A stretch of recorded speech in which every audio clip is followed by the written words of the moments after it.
Schön.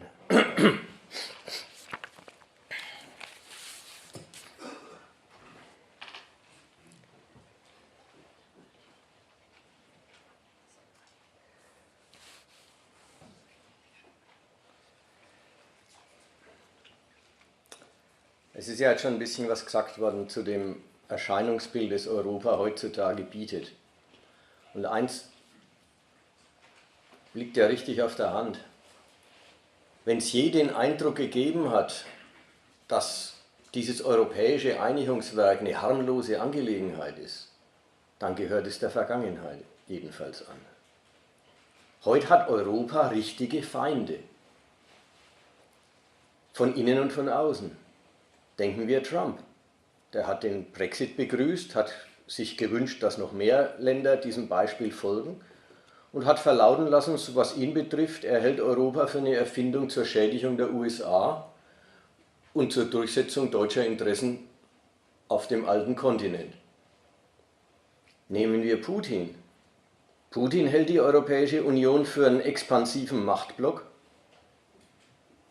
der ihm den Einfluss auf seine nächste Nachbarschaft streitig macht und Staaten, die früher zur Sowjetunion gehört haben und die eben in einer Art Glacier des heutigen Russland, also Vorfeld des heutigen Russland angesiedelt sind, die EU, die ihm diese Staaten feindlich umdreht. Stichwort Ukraine. Im Innern von, ich weiß nicht, 10 französischen Präsidentschaftskandidaten, die im ersten Wahlgang angetreten sind, haben, glaube ich, 9 gesagt, das mit der EU ist unmöglich und kann unmöglich so weitergehen. Der Macron ist der Einzige, der ein offenes und bewusstes Bekenntnis zur EU abliefert, und auch der sagt so mit den deutschen Außenhandelsüberschüssen, die sind unerträglich. Das war Frankreich, die Briten. Die Briten sind inzwischen fest davon überzeugt, dass die Europäische Union eine Erfindung ist, um England klein zu machen, und sie treten aus. Schauen wir nach Italien. Aber ist jetzt egal, ich brauche bloß durchgehen. Schauen wir nach Italien, schauen wir nach Polen, schauen wir nach Ungarn.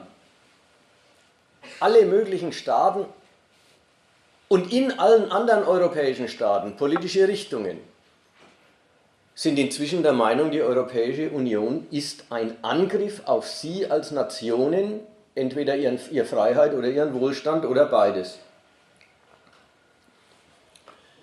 In Deutschland, wenn wir jetzt mal nicht von denen reden, die in Deutschland auch gegen die EU sind, und das ist ja von der AfD bis weit in CDU, CSU rein inzwischen der Fall. Wenn wir von denen mal absehen, wenn wir also ans bessere Deutschland denken, eben an dieses Nürnberg, das Europa im Herzen trägt, oder an die kurzlebige Bewegung Pulse of Europe, die scheint ihren Zenit schon überschritten zu haben, die ein Bekenntnis ablegt zu diesem europäischen Aufbauwerk, für die schaut die Welt ganz einfach aus.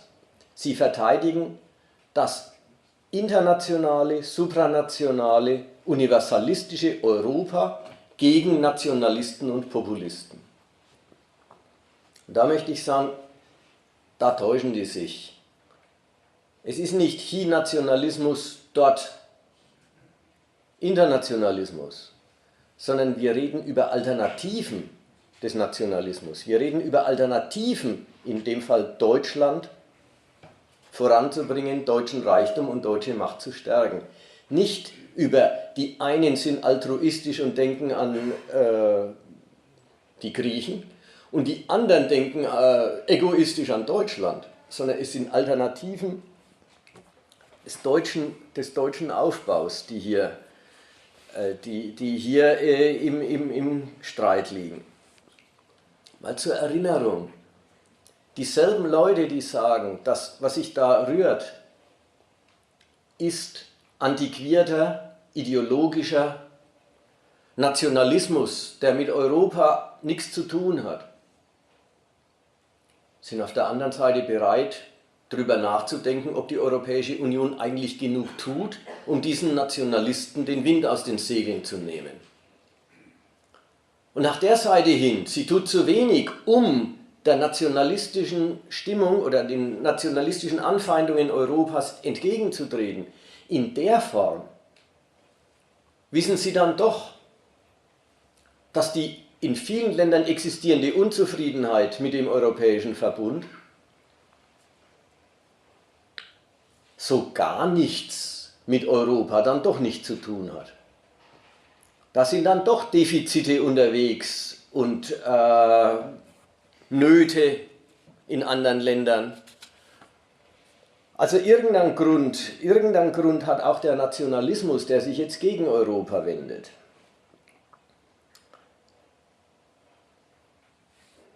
Das Zweite, worauf ich so erinnern will, das ist noch, ehe ich Überlegungen richtig anstelle, woran ich erinnern will, das Zweite ist Folgendes. Die Leute, die sich da jetzt zu Europa bekennen und sagen, das ist doch unsere Zukunft, das ist doch eben ein Gemeinschaftswerk, haben auf der anderen Seite durchaus Erkenntnis davon, und das liest man auch täglich in den Zeitungen, dass sich die europäischen Staaten schon schwer unterscheiden. Dass es da eine Führungsnation gibt, die mit dem Buchstaben D beginnt, und andere, die geführt werden. Dass eine Nation hochoffiziell sagt, wir müssen Verantwortung, zum Beispiel jetzt der Außenminister Gabriel angesichts des Brexit, wir müssen Verantwortung übernehmen für den Zusammenhalt der 27, die übrig geblieben sind. Dann ist da klar, da ist da eine Nation, die übernimmt Verantwortung, und das sind da andere Nationen, für die wird Verantwortung übernommen.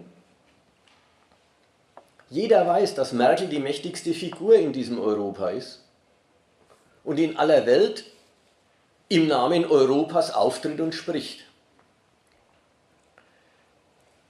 Kurzum, Führung, Dominanz, ein bisschen vielleicht Hegemonie, ist kein Rätsel, ist nichts, was wir jetzt beweisen müssen. Das ist ein Faktum. Interessant ist, dass dieses Faktum überhaupt nicht den schlechten Ruf Imperialismus, das Negativetikett Unterdrückung anderer Nationen, womöglich Instrumentalisierung anderer Nationen zum Nutzen Deutschlands, das kriegt das Etikett nicht. Dominanz schon, aber so die Vorstellung ist quasi der wohlwollende Hegemon, der die anderen führt, und zwar letzten Endes zum gemeinsamen Nutzen.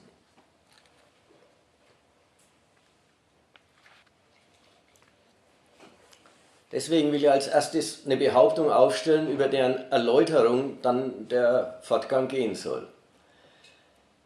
Der jetzige Kurs der Bundesrepublik, und der Kurs hält jetzt schon ebenso lang wie die römischen Verträge, 60 Jahre, der vielleicht sogar jetzt in der Republik langsam umstritten wird, aber bisher jedenfalls, besteht der Kurs darin, dass der deutsche Nationalismus, das deutsche Nationalinteresse, die Expansion auf den ganzen europäischen Raum will und braucht und Europa als Ganzes zu seiner Sache macht. In der Hinsicht ist die These, fallen Nationalismus und Supranationalismus der Union, fallen deutsches Interesse und Interesse am Aufbau Europas für Deutschland zusammen. Aber das ist die These. Wie wird sie begründet oder was kann ich für sie anführen? Ich mache einen Blick auf die zwei großen Errungenschaften der Europäischen Union, nämlich den Binnenmarkt und den Euro, und will daran was zeigen, nämlich diese Einrichtungen führen mit Notwendigkeit die Scheidung der europäischen Nationen von gleichrangigen Partnern, als die sie beginnen, in geführte und benutzte und in führende und benutzende Nationen herbei. Die Scheidung ist das Produkt der EU. Wie geht's? Wie kommt es dazu? Erstens, der Binnenmarkt.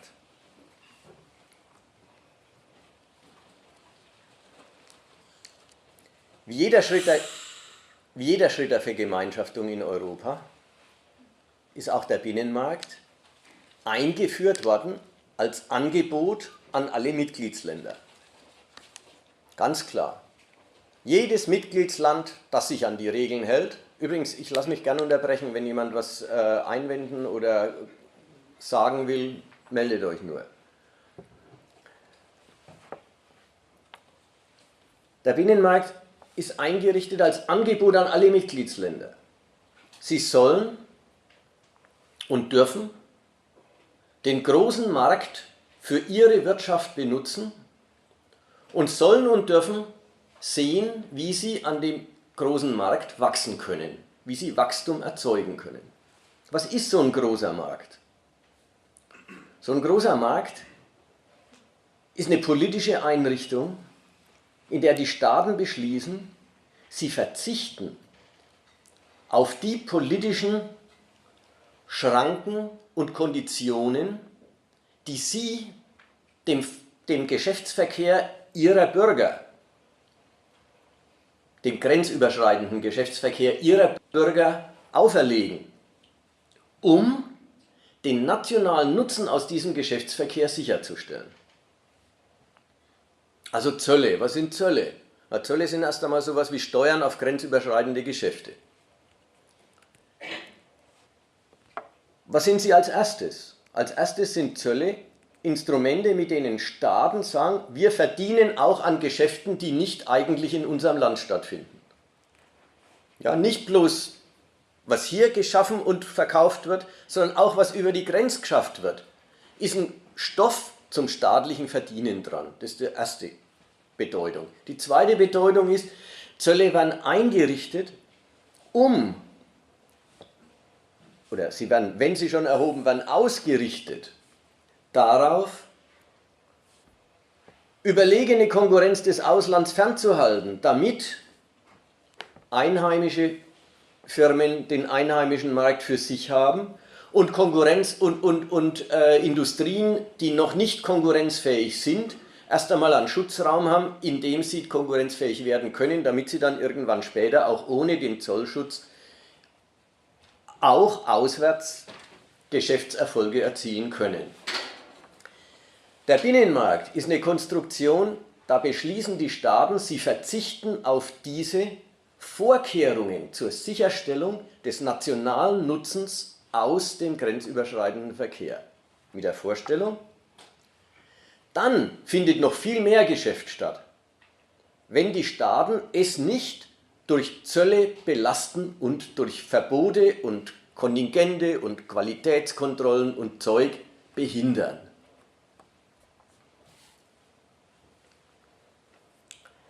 Tatsächlich ist der von solchen nationalen Vorbehalten befreite Konkurrenzraum fürs Kapital in Europa dann aber doch nicht das Mittel aller Mitgliedstaaten, sondern genau das Mittel derer, die diesen großen Raum nutzen können.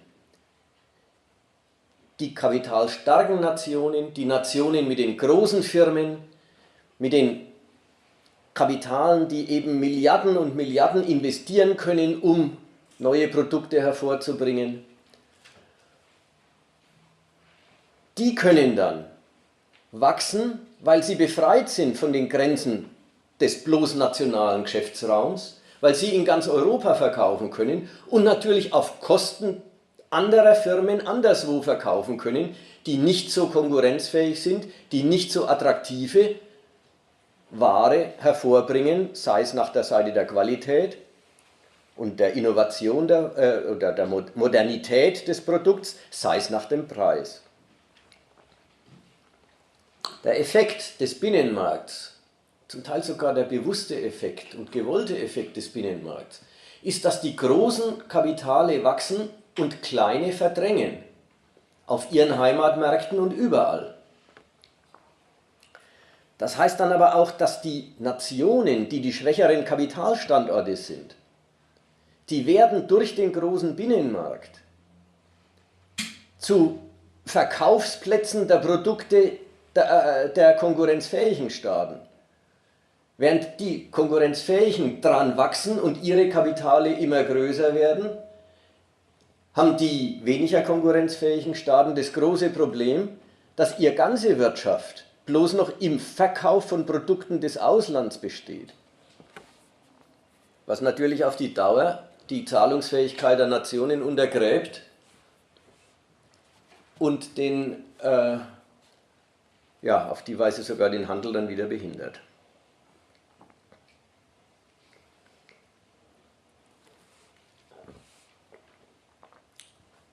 Erste Scheidung. Die erste Scheidung heißt, der Binnenmarkt scheidet die nationalen Kapitalstandorte in Europa in die erfolgreichen, die können wachsen, ihre Firmen werden Multis und sie besetzen den ganzen europäischen Raum. Das ist dann der Effekt, den jeder sehen kann, wenn er nach Griechenland fährt, gibt es dort Lidl und Aldi und natürlich gibt es überall die Mercedes-Niederlassungen und die VW-Niederlassungen und so weiter und so weiter. Und deren Firmen gehen unter dabei. Sie erleben Deindustrialisierung, hohe Arbeitslosenzahlen und es ist fast ein Hohn, wenn man dann mit den großen Handelstheoretikern wie Ricardo sagt, naja, der freie Handel führt dazu, dass jeder das macht, was er am besten kann. Wenn dann die Spezialisierung meinetwegen für Griechenland heißt, außer Tourismus und Oliven ist nicht viel.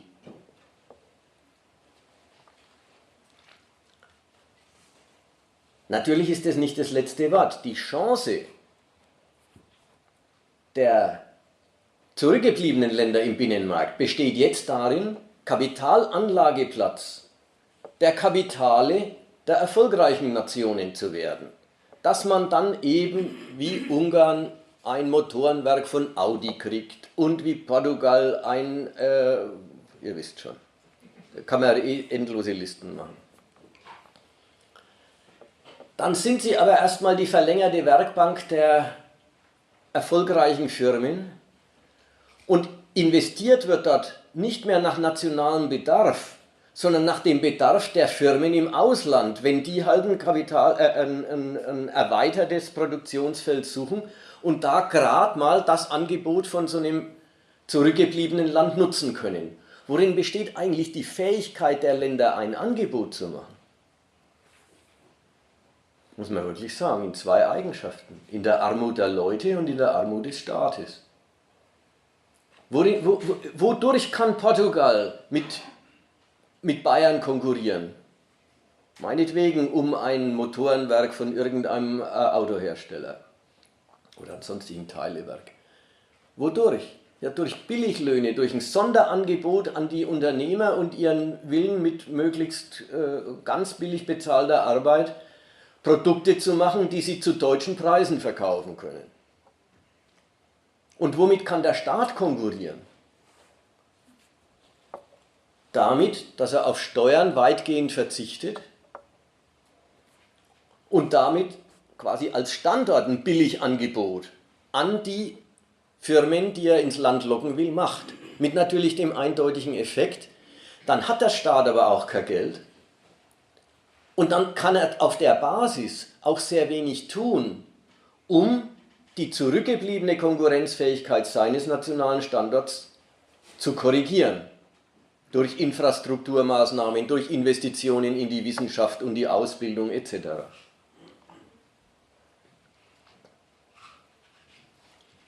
Drittens, und das ist jetzt der erste wichtige Punkt, auf einmal eingeführt wird der Binnenmarkt zum Sachzwang für die Mitgliedsländer. Ja, die Einführung ist eine Geschichte, da kann man sagen, wollen wir das haben oder wollen wir es nicht. Ja, und dann gibt es halt eine europäische Meinungsbildung. Natürlich wird da nicht gleich auf jeden gehört, aber erstmal am Anfang ist jeder irgendwie an der Entscheidungsfindung dabei. Einmal eingeführt, sortiert der Binnenmarkt die nationalen Wirtschaften. Die Mitgliedsländer müssen und wollen dann auch alles, was nicht europaweit konkurrenzfähig ist, bei ihnen daheim selber kaputt gehen lassen. Alle kleinen Firmen, alle Krauderer, alles Tante-Emma-Läden, alles, was nicht europaweit den Maßstab der Rentabilität erfüllt, geht kaputt und soll's und muss es, denn das wären bloß Kosten für die Nation. Die Firmen aber, die in den Ländern dann überleben können, irgendwelche gibt es natürlich in jedem Land, die Firmen, die brauchen dann den ganzen europäischen Raum. Die sind in ihrer Größe und Ausrichtung dann auch auf diesen Markt hin orientiert. Ein Rückzug ins Nationale ist der Ruin dieser Wirtschaft. Geht gar nicht mehr richtig.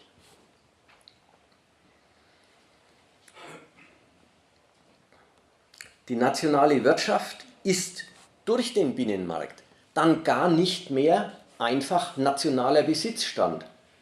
Im Sinn von national der Politik verfügbar. Gegenstand einer politischen Regelung, die man immer noch vornehmen könnte. Sondern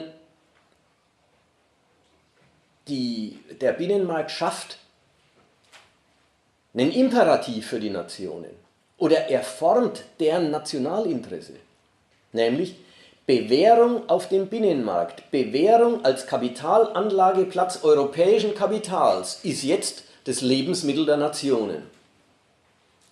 Wer daran scheitert, verarmt. Florieren kann ein Land nur, wenn es diesen Maßstab zu erfüllen vermag.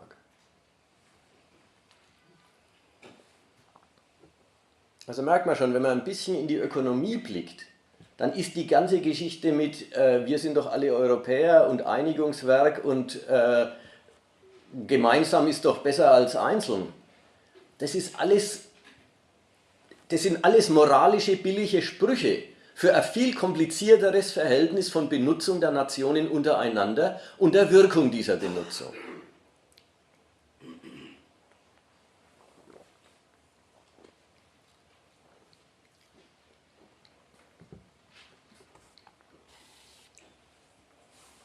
Ich mache mal die zweite große Errungenschaft, der Euro.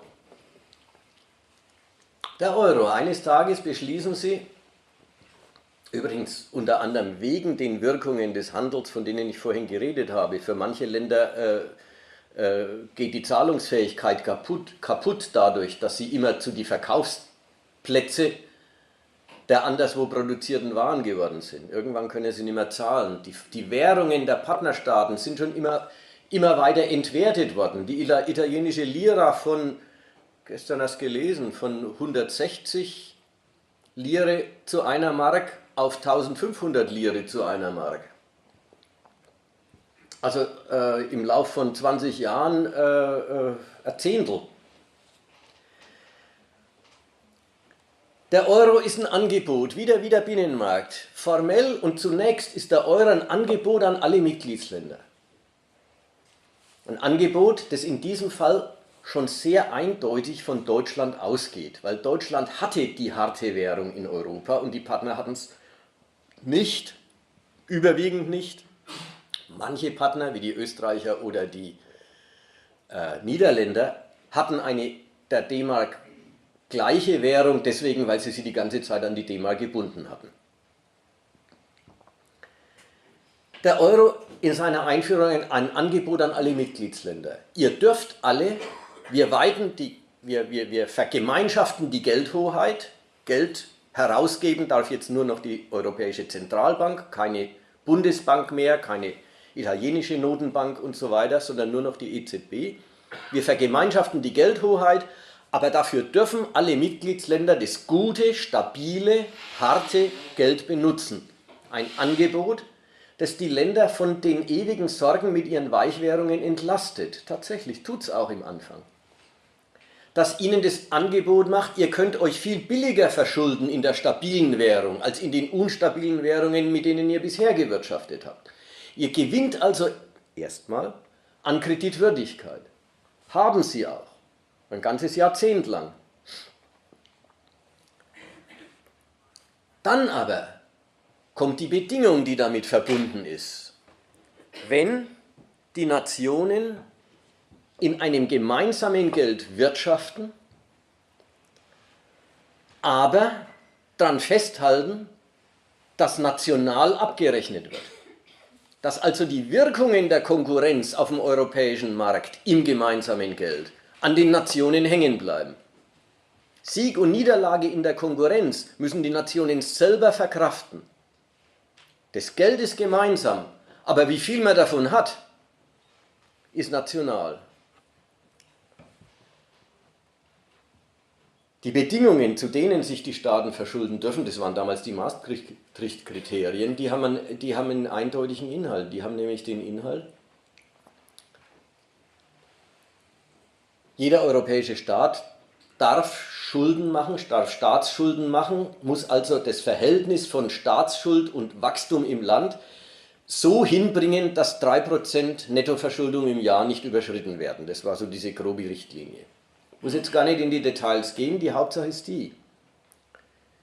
Da wird die Verschuldungsfähigkeit der Mitgliedsländer jetzt letzten Endes auf die Relation verpflichtet, die das super erfolgreiche Deutschland hingekriegt hat.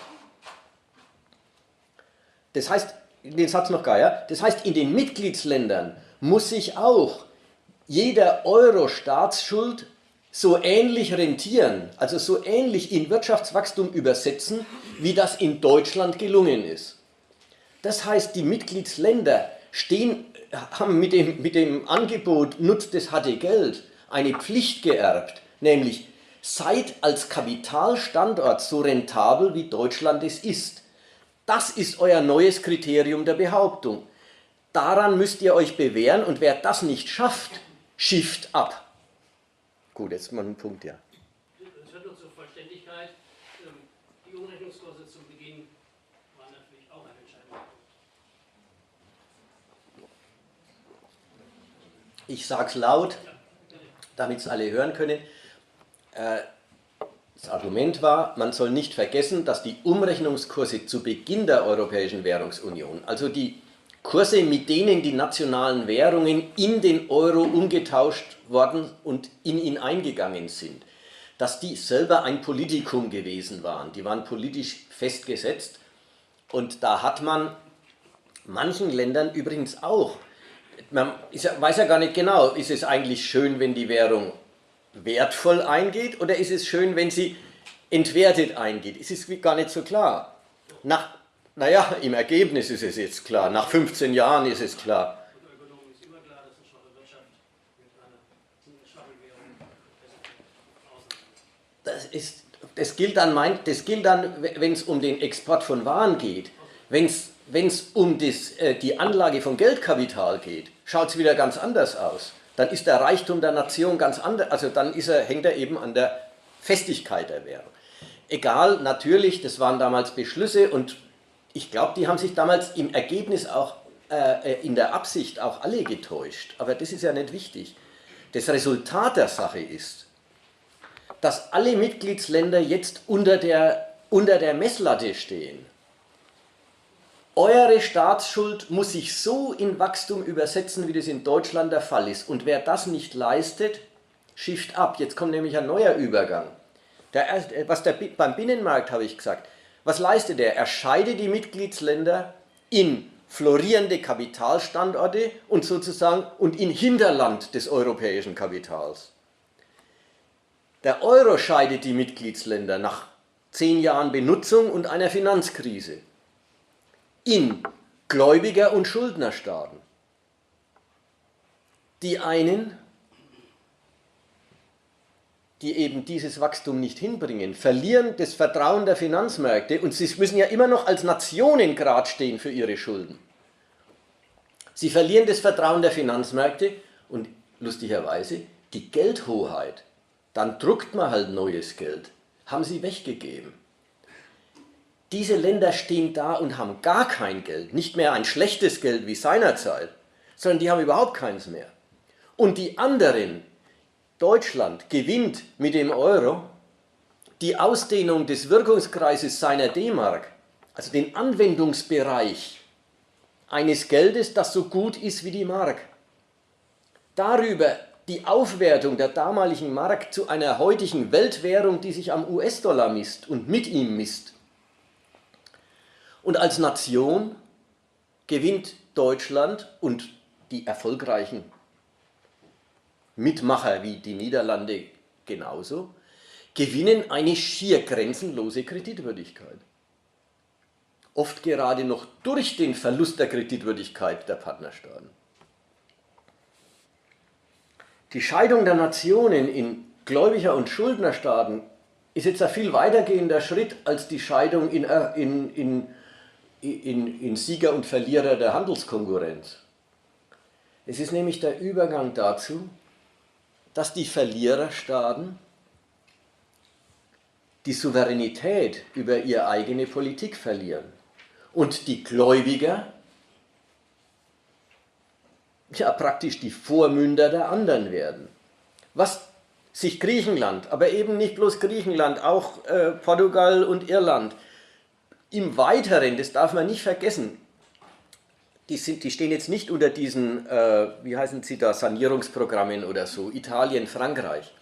Aber auch deren nationale Zahlungsfähigkeit hängt ganz und gar an der Festigkeit der Währungsunion heutzutage. Wenn man die in Zweifel zieht, dann ist der also dann ist die französische Kreditwürdigkeit sofort gefährdet. Das sagen ja auch die Konkurrenten von Le Pen, die sagen der ja auch, du weißt ja gar nicht, was du ins Rutschen bringst, wenn du hier mit Kündigungen anfängst.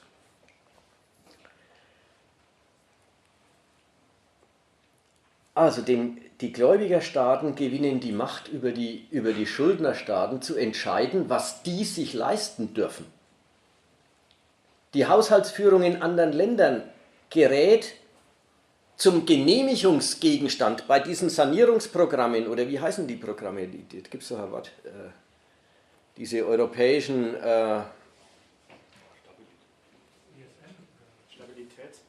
Nein, es geht um der Stabilität. Nein, egal. Also diese Programme, die heißen Programmländer, weil die unter einem Sanierungsprogramm stehen, das die Troika verwaltet. Egal. Wie? Na, Austerität ist ja mehr die Seite, die müssen furchtbar sparen. Egal, also die Länder, die unter dieser Aufsicht stehen, da ist es ausdrücklich. Aber das gilt nicht bloß für die, das gilt auch für die anderen, die von dem Verbund mit Deutschland in der Währungsfrage abhängen. Der Gläubiger kriegt Macht über den Schuldner zu entscheiden, was der Schuldner sich leisten darf. Und da wird dann endgültig der Standpunkt, Griechenland muss florieren, der gilt dann nicht mehr. Dann gilt der Standpunkt, Griechenland darf für den Euro nicht zur Belastung werden. Und dieses Land muss nicht wachsen, sondern dieses Land muss seinen Haushalt so weit zurechtschrumpfen, dass es selber nicht mehr ausgibt, als seine mickrige Wirtschaft an Steuern einbringt. Also die Staaten scheiden sich in Objekte der Union und in Subjekte der Union. Dass sich die Schuldnerstaaten dieses Regime über ihre souveräne Haushaltsführung überhaupt gefallen lassen, zeugt davon. Sie klagen ja dauernd drüber. Ja? Aber dass sie sich überhaupt gefallen lassen, zeugt davon, dass sie die Alternative lieber hartes Geld oder lieber nicht so hartes Geld längst nicht mehr haben. Dass sie wirklich diesem Euro-Regime erstmal ausgeliefert sind. Und die Alternative für diese Länder, das ist an Griechenland durchexerziert worden, heißt Rückkehr zu einer eigenen Währung, die keinerlei internationale Kaufkraft hat, die keinerlei internationalen Kredit genießt und das ohne, dass man den Schuldenberg, den man inzwischen in Euro angesammelt hat, los wäre. In diesem Vergleich, da war den Griechen dann tatsächlich das Austeritätsregime lieber als eine eigene Drachme.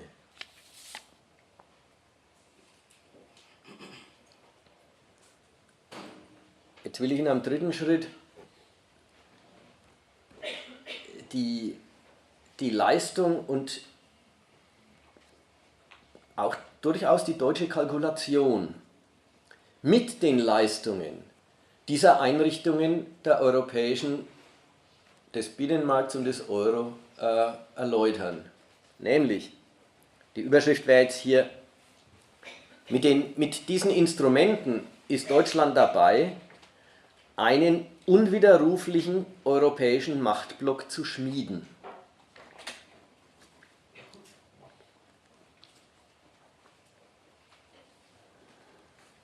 Ich habe schon davon geredet. Jeder Schritt der Vergemeinschaftung geht los als Angebot und endet als Sachzwang für die Nationen, dem sie genügen müssen. Diese Wirkung, dieser Effekt ist inzwischen, ob Sie ihn am Anfang gewusst und beabsichtigt haben, weiß Gott, aber inzwischen ist der Effekt auch gewollt. In diesem Stichwort, wir sind in einer immer engeren, zu unserem Glück sind wir in einer immer engeren Union vereint. Ja, in diesem Stichwort, da wird ausgedrückt, man will einen unwiderruflichen Einbau der Nationen in dieses europäische Projekt herbeiführen. Man will sicherstellen, dass die das nicht durch irgendeine politische Entscheidung daheim wieder umkehren können. Das soll unumkehrbar sein.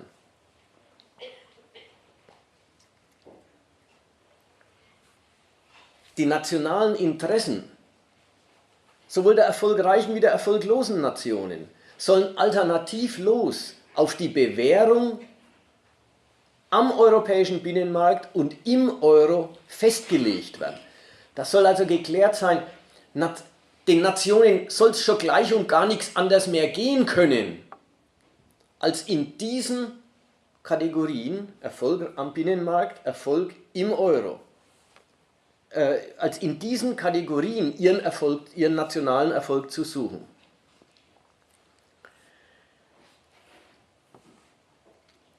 Das hat was, nämlich da wird die Souveränität von souveränen Staaten, ja, die wird nicht abgeschafft, wie wenn man sie erobern würde. Ja, das war die Hitler-Tour. Man erobert die Nachbarländer, beseitigt die Regierungen und erklärt sie zur deutschen Provinz. Das ist der Weg der Europäischen Union nicht. Die Souveränität der Mitgliedsländer wird geachtet, aber sie wird auf einen bestimmten Kurs festgelegt, wird insofern der Sache nach materiell ausgehöhlt. Die Nationen sollen nicht mehr anders können, als auf diese Mittel zu setzen und sich an diesen Gesichtspunkten zu bewähren. Erst wenn das schon ziemlich gediehen ist, kann ein weiterer Schritt passieren, nämlich die ganze Europäische Union als einen politisch einheitlichen Block in Anspruch zu nehmen. Und das ist inzwischen auch schon gelungen. Wenn man jetzt mal denkt an die Sache mit der Ukraine. Ja, die Europäische Union expandiert in Osteuropa, bietet Ex-Sowjetrepubliken einen halben oder ganzen Anschluss an die EU an, macht damit den Russen ihr sogenanntes nahes Ausland streitig, unterstützt sogar einen Umsturz in dem Land. Ich will nicht gleich sagen, dass sie ihn organisiert haben, aber sie haben einiges dafür getan. Zettelt einen Krieg an in dem, also trägt das Nötige dazu bei, dass ein Krieg in dem Land stattfindet und ist immer noch dabei, die eine Partei in dem Krieg, nämlich die Ukraine, mit Geld und auch einer gewissen diplomatischen, militärischen Rückendeckung als Gegner Russlands zu erhalten.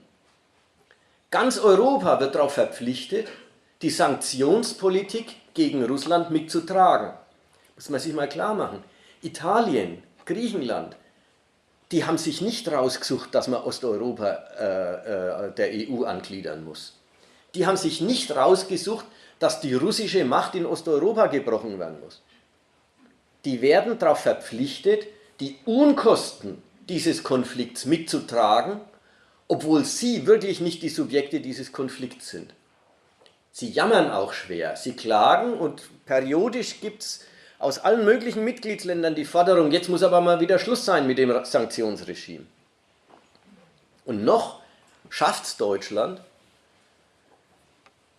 die Disziplin in der EU in dieser Sache aufrechtzuerhalten.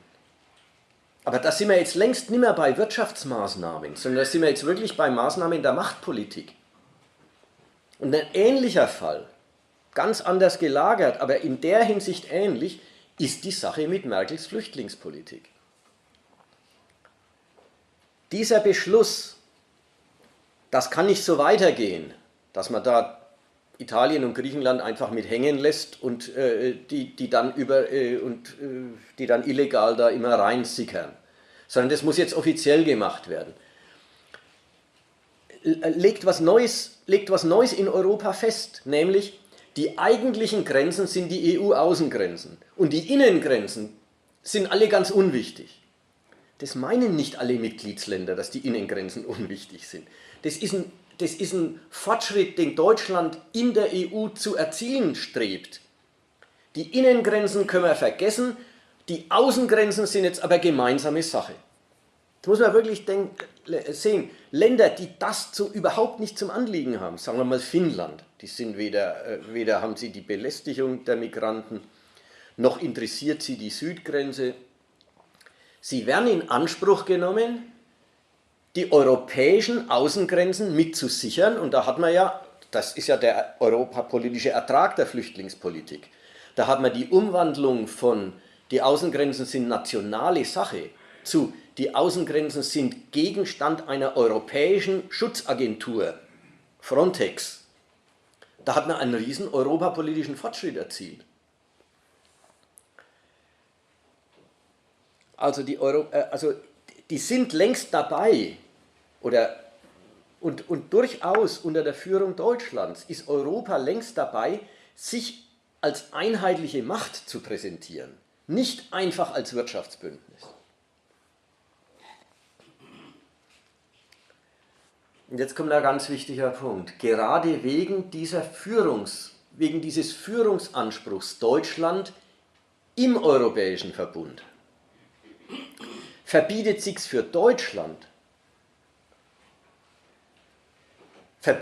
sich, dass mit Deutschland geschieht, was Deutschland mit den Partnern anstrebt. Ich habe gerade davon geredet.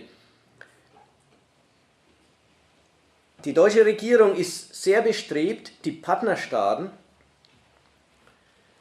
unwiderruflich auf europäische Raison festzulegen und deren Souveränität nie formell zu brechen, aber der Sache nach in den größeren Erfolg des europäischen Gesamtprojekts hinein aufzulösen. Dieses Auflösen der Souveränität der Partner in das europäische Projekt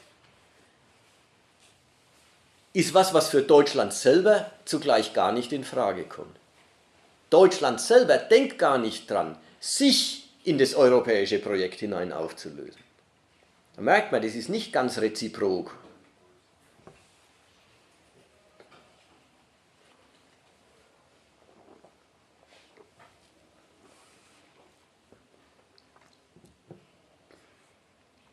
Was meine ich damit?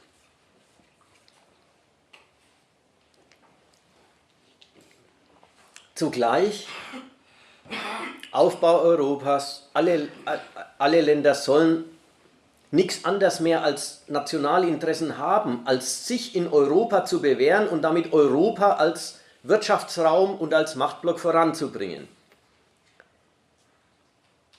Zugleich besteht Deutschland, einerseits wie die anderen, darauf, dass es ein Bündnis souveräner Staaten bleibt. Das hat jetzt zwei Bedeutungen, souveräne Staaten.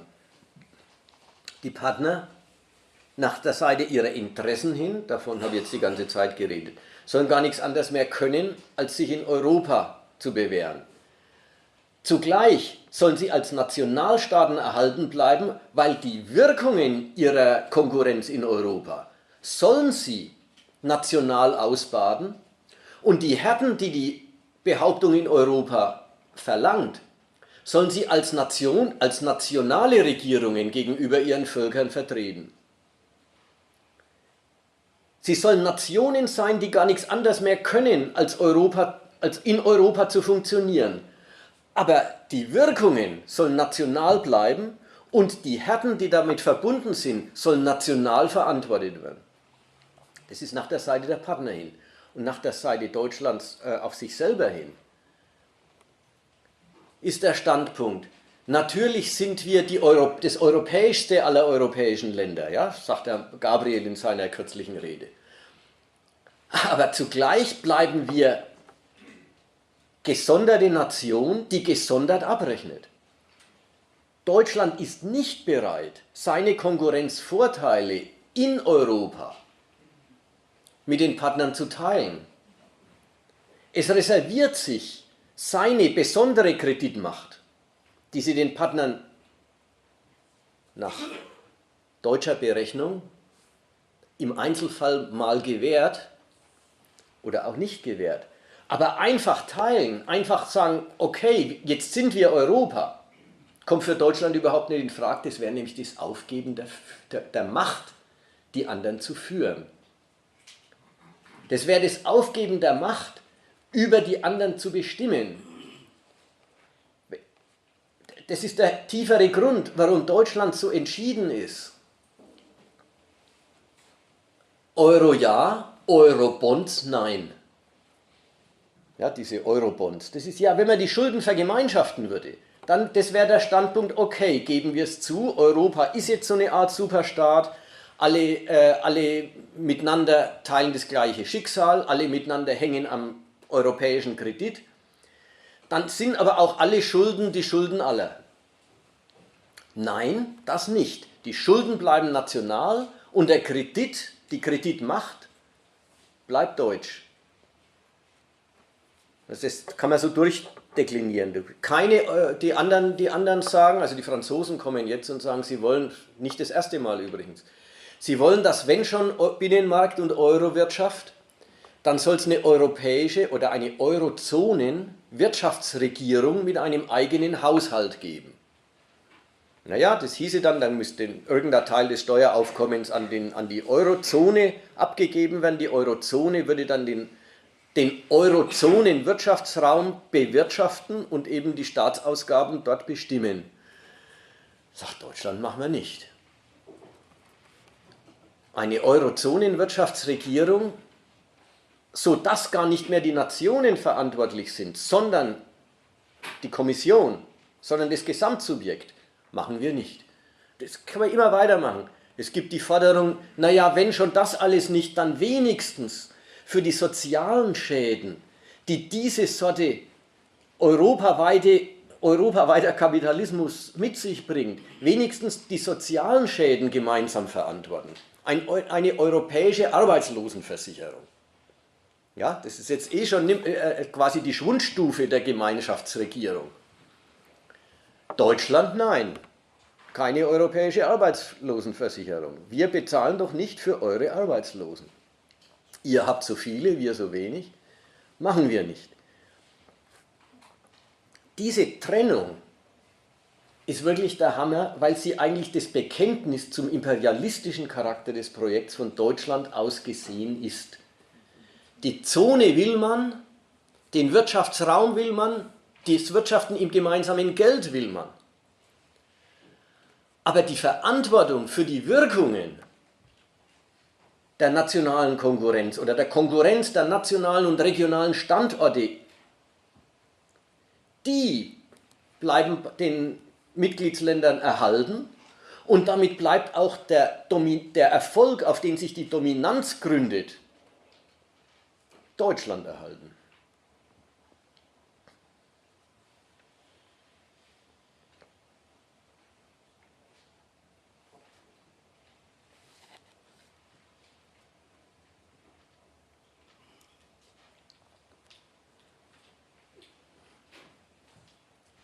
Dann möchte ich anmerken, es gibt derzeit keine Mehrheit im Europäischen Rat für eine Abtretung der Haushaltsrechte, auch nur in Teilen. Es gibt definitiv keine Mehrheit. Es ist nicht nur Deutschland. Und zwar nicht nur Benelux und so weiter, sondern durchaus auch andere Länder. Und man müsste es auf die Eurozone begrenzen, um überhaupt sinnvoll zu handeln. Also das Argument war, ich meine, der Kern des Arguments ist, es ist nicht nur Deutschland, das die definitive Aufgabe der Souveränität in allen Wirtschaftsfragen, also die Übertragung der Wirtschaftspolitik auf eine Eurozonenregierung. Es ist nicht nur Deutschland, das das nicht will. Da merkt man, auch die Partnerstaaten sind als Nationen in dem Europäischen Verbund. Auch sie lassen sich auf die Vergemeinschaftung von Politikfeldern nur ein aus nationalem Kalkül. Und der Widerspruch, von dem ich jetzt gesagt habe, für Deutschland hat er die Bedeutung, man erhält sich die Konkurrenzvorteile gegen die Partner, man erhält sich den Vorteil der eigenen Kreditwürdigkeit gegenüber der schlechteren Kreditwürdigkeit der Partner. Diese nationale Reserve, die gibt es bei anderen auch mit dem Gedanken, Europa ist auch für sie bloß so gut, wie es Mittel ihrer Nation ist.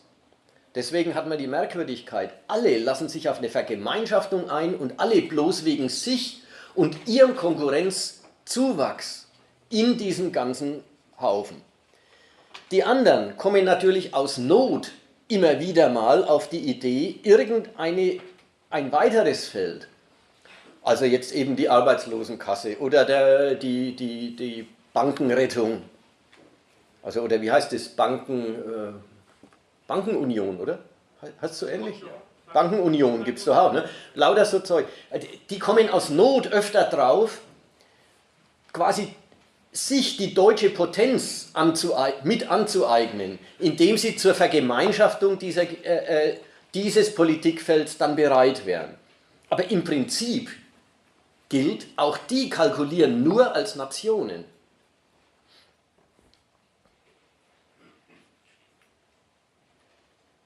Da haben wir ja den Kernwiderspruch des ganzen Projekts.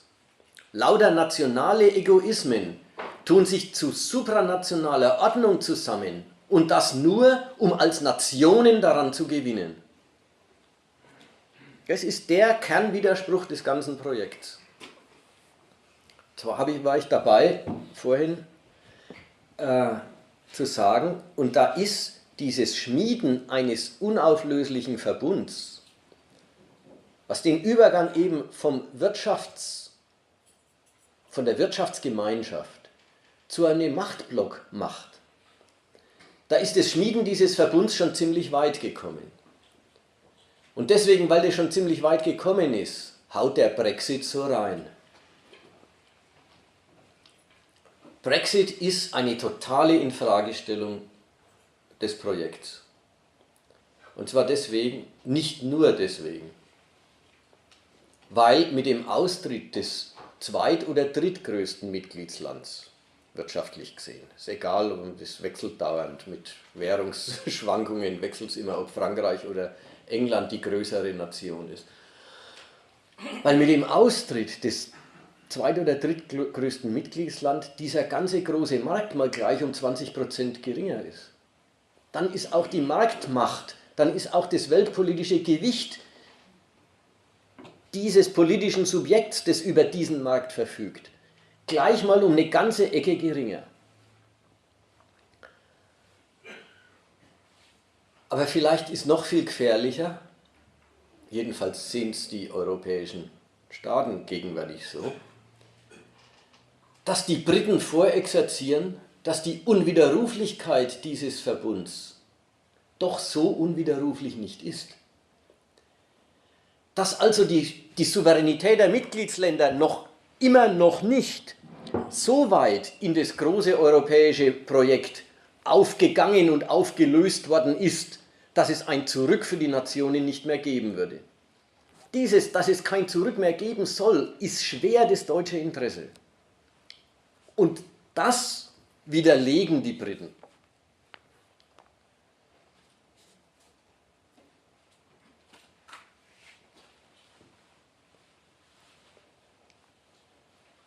Sie demonstrieren, dass nach wie vor die Europäische Union nichts als ein Zweckverbund souveräner Staaten ist, der auch der Messlatte unterliegt, ob die Mitglieder der Meinung sind, das nützt ihnen als Nation. Und wenn es das nicht tut, dann schmeißen sie es auch weg. Das führen die Briten vor, dass sie das sich rausnehmen. Das sagt was, ja, das sagt was über den Zweck dieses wunderbaren Gemeinschaftswerks. Wenn die Mitglieder sagen, entweder ich stärke mich daran als Nation oder ich will es nicht. Und da geht jedes Mitglied natürlich mit seinen Ambitionen ein. Also da ist natürlich, sagen wir mal, Luxemburg ein anderer Fall als England. England misst die Europäische Union gleich daran, ob diese Europäische Union ihm, England, eine Restauration seiner alten Weltmachtrolle ermöglicht. Die waren jetzt gar keine wirtschaftlichen Verlierer des Bündnisses. Aber der Umstand, dass die Briten es nie geschafft haben, dieses Führungstandem Deutschland-Frankreich entweder zu sprengen oder quasi als Dritter im Bunde mitzuführen, sondern dass sie immer im Verhältnis dazu keine Führungsmacht der Europäischen Union gewesen sind. Das haben sie letzten Endes als Urteil über die Untauglichkeit der Union für England genommen.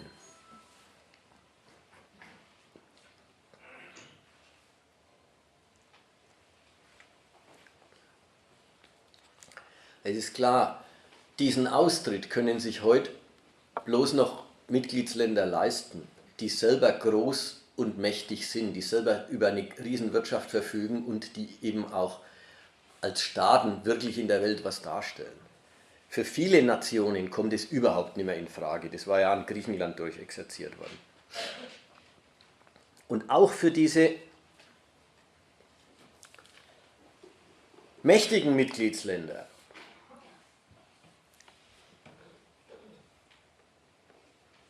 ist der Austritt natürlich ein Riesenwiderspruch. Denn je weiter die Integration fortschreitet, je weiter die Ausrichtung der eigenen Wirtschaft auf die Bewährung am Binnenmarkt fortschreitet, desto ruinöser wird die Rettung der Souveränität für das Land. Es gewinnt seine Souveränität, aber verliert jede Menge Mittel drüber.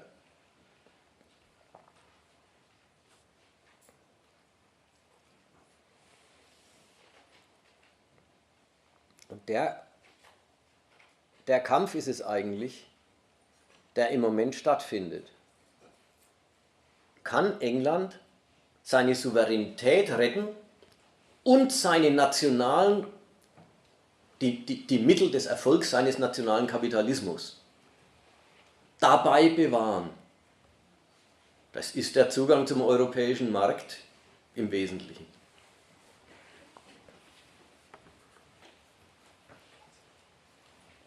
Und da merkt man von der anderen Seite her, dass auch da jetzt wieder Deutschland vorne dran, dass auch da die Union längst als Machtmittel kalkuliert wird.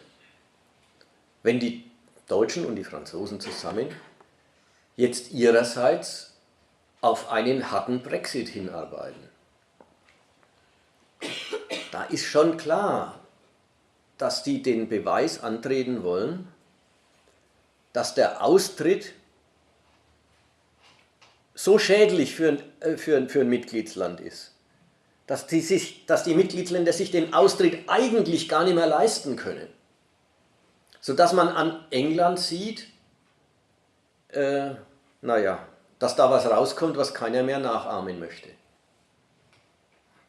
Also und das ist dann schon eine Machtdemonstration. Das ist mindestens die eine Seite der Brexit-Verhandlungen.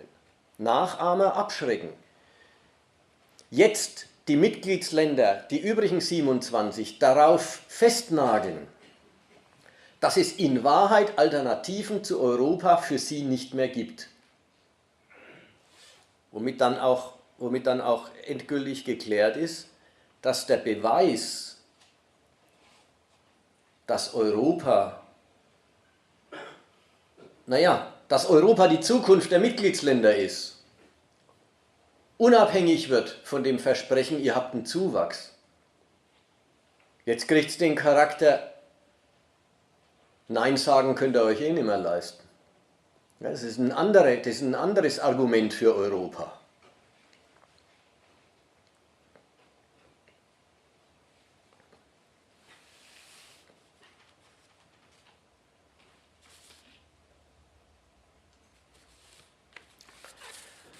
An diesen Widerspruch der Union knüpfen auch die deutschen Europagegner an. Also ich meine die AfD und ich meine wachsende Zweifel an Europa in CDU und CSU. An den Widerspruch.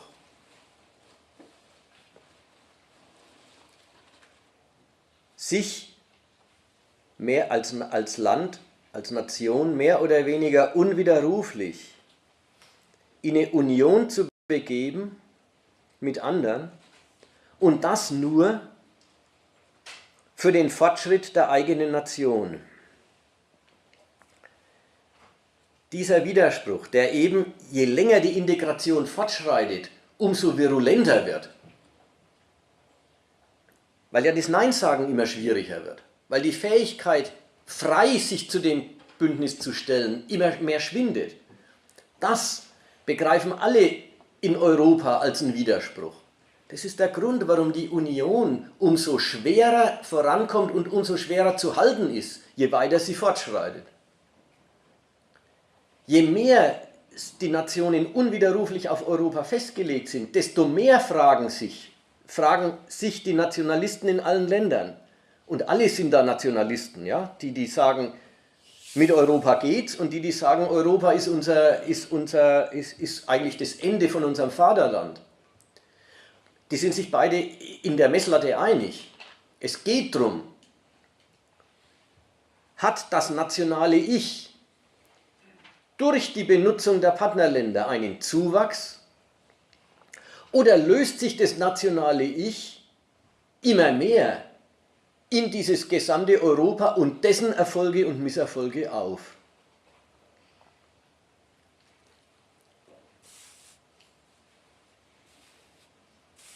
So, und an diesen Widerspruch knüpfen auch die deutschen Europagegner an, natürlich aus der Position des dominanten Landes.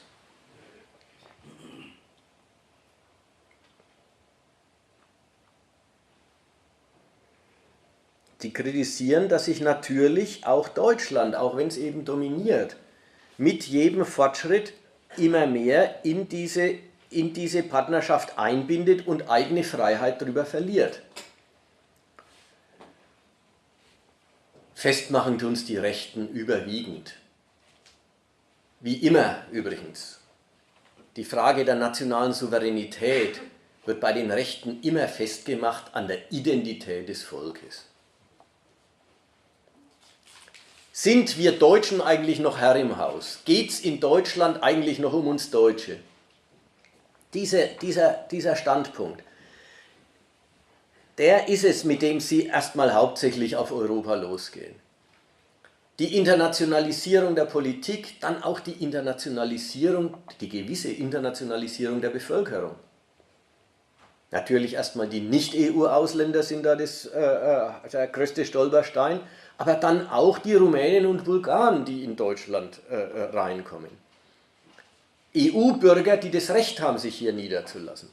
All das ist es nicht die Auflösung unseres nationalen Ichs in ein europäisches Volk, das wir doch gar nicht sind und sein wollen.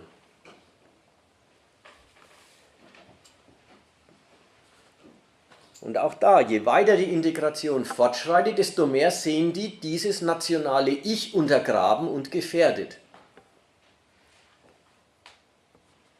Das hat natürlich bei denen, ja, dafür haben sie dann auf den Feldern der Politik auch ihren Stoff. Der eine Stoff ist, wir müssen uns Brüsseler Entscheidungen gefallen lassen, wir müssen uns wir Deutschen, Deutschland, muss sich europäischen Gerichten beugen. Ja, da wird unmittelbar ausgesprochen, es war doch alles bloß wegen Deutschland. Ja, die bekennen den Zweck und vom Zweck aus finden sie die Unterordnung unter das Supranationale, das für den Zweck nötig ist, unerträglich, weil sie an den Zweck der ganzen Sache denken. Es ging doch immer um Deutschlands Stärkung. Genauso geht es dann in Sachen Euro-Rettung. Da ist die Frage, da fragen Sie und verwerfen den Umstand, dass Deutschland dann doch für die Pleitepartner, die Opfer der überlegenen Konkurrenz, nicht zuletzt des deutschen Standorts sind, dass Deutschland für die Pleitepartner dann doch Kredite aushändigen muss oder Kredite aushändigt, Garantien gibt, um den Euroraum zusammenzuhalten. Das sehen die Rechten nichts wie quasi nationale Selbstlosigkeit. Als ob es für die Griechen wäre, als ob wirklich das ein Geschenk an die anderen wäre, wenn man ihnen einen Kredit gibt. Den müssen die ja 100 Jahre lang zurückzahlen.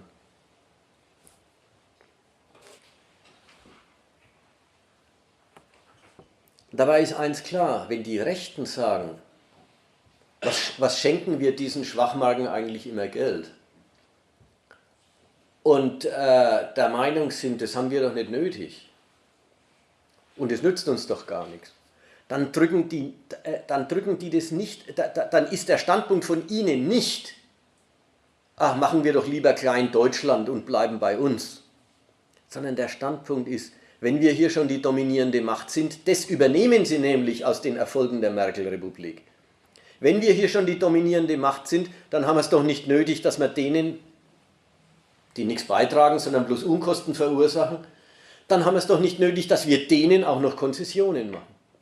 Dann müssen die doch sowieso nach unserer Pfeife tanzen. Dann ist Deutschland doch sowieso die Macht, die mit Kapital und mit Politik und an manchen europäischen Staaten ja inzwischen auch mit Soldaten überall präsent ist.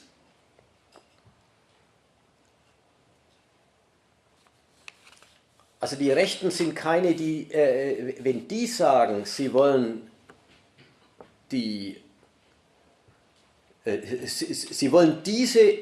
diese Maßnahmen der Schmiedung und Haltbarmachung des europäischen Wirtschaftsraums und des europäischen Staatenblocks, sie wollen die als lauter deutsche Selbstlosigkeit und lauter deutsches Lastentragen für andere, sie wollen das loswerden, dann meinen sie nicht nationale Bescheidenheit, sondern dann meinen sie, unsere Dominanz ist doch ohne Rücksicht auf die anderen zu haben. Insgesamt ist das Wort Europa der Vaterländer, ja, das ist ja lustig, es gibt ja inzwischen eine Internationale der Nationalisten. Ja, klingt wie ein Widerspruch.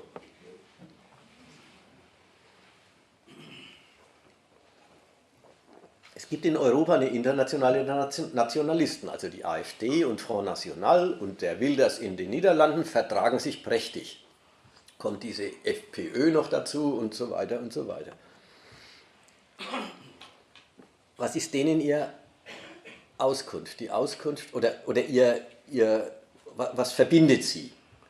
Es verbindet sie, dass sie das Europa der Vaterländer wollen. Ja, das ist eine holistische Formulierung. Das Europa der Vaterländer. Und eigentlich muss man sagen, dieses Wort Europa der Vaterländer ist die Auflösung des Widerspruchs der Europäischen Union in die Richtung Nation. Die andere Auflösung in die Richtung Superstaat will ja niemand. Die wollen den Widerspruch auflösen. Und auflösen heißt Folgendes.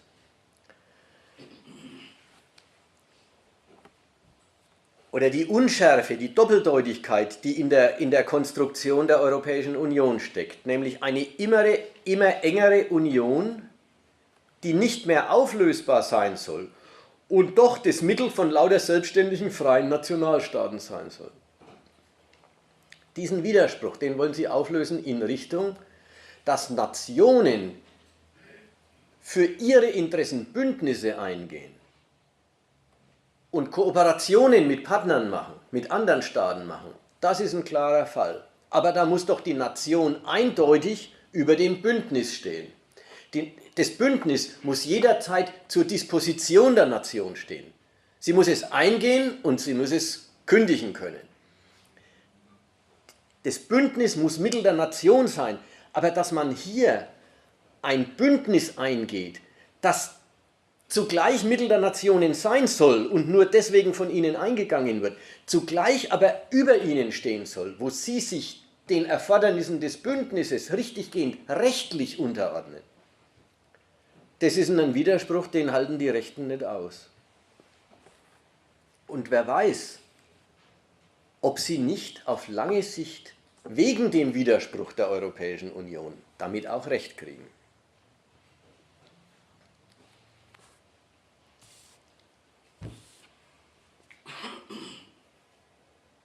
Ich habe einen letzten Punkt. Der ist ganz kurz.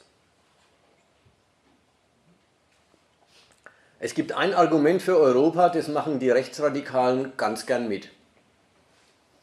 Und das Argument, jetzt zitiere ich wieder den Gabriel, also unseren jetzt amtierenden Außenminister, der sagt so etwa: In der Welt des 21. Jahrhunderts, in der Großmächte wie die USA, China und Russland das Sagen haben, sind alle europäischen Staaten, auch die großen, zu klein, um ihren Werten und Interessen Gehör zu verschaffen.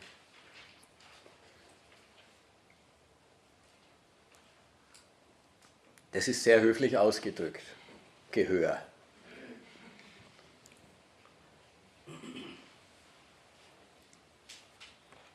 Bei den Interessen geht es nicht um Gehör, sondern um Durchsetzung.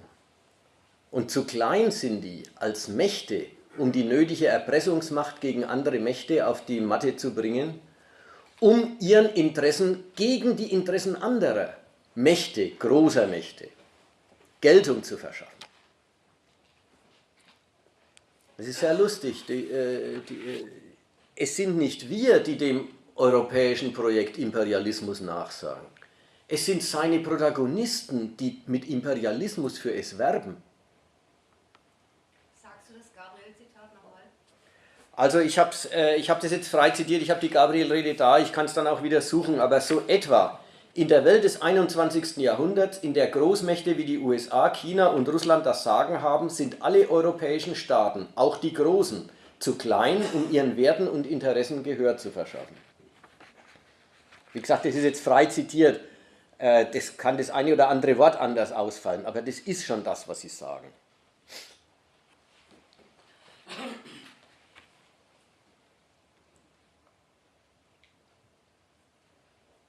Ja, das kann man bei der FPÖ und bei der AfD und so weiter auch lesen. Als Bündnis gegen die großen Imperialisten der Welt finden auch das Zusammenstehen der europäischen Staaten gut.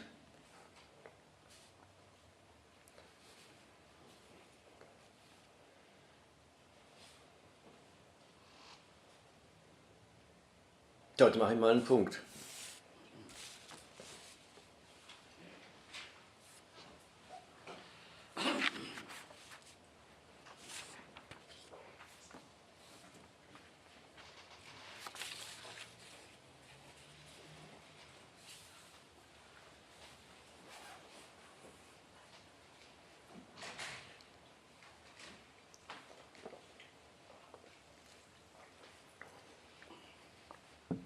Was ist denn das Modell, was Ihnen so vorschwebt?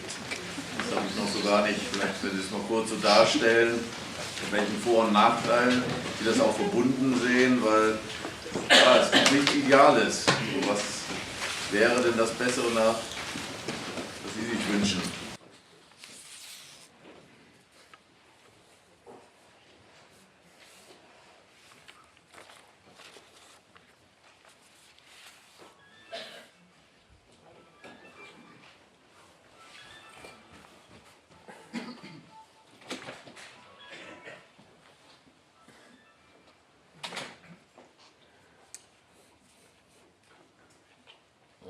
Also erstmal möchte ich mal sagen,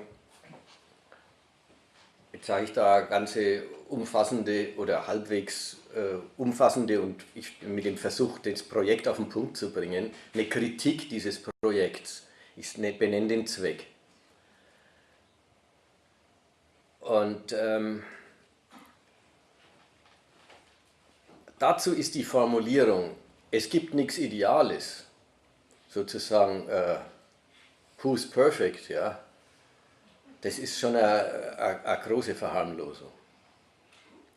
Ich habe ja nicht gesagt, also jedenfalls war das nicht die Absicht meiner Darlegung, die Europäische Union hat auch noch Mängel oder so, sondern ich wollte ja sagen, die ist ein imperialistisches Projekt, übrigens ursprünglich von lauter konkurrierenden Mächten, die alle gefunden haben, dass sie für das, was sie in der Welt wollen, für die Ambitionen, die sie als Mächte haben, zu klein sind.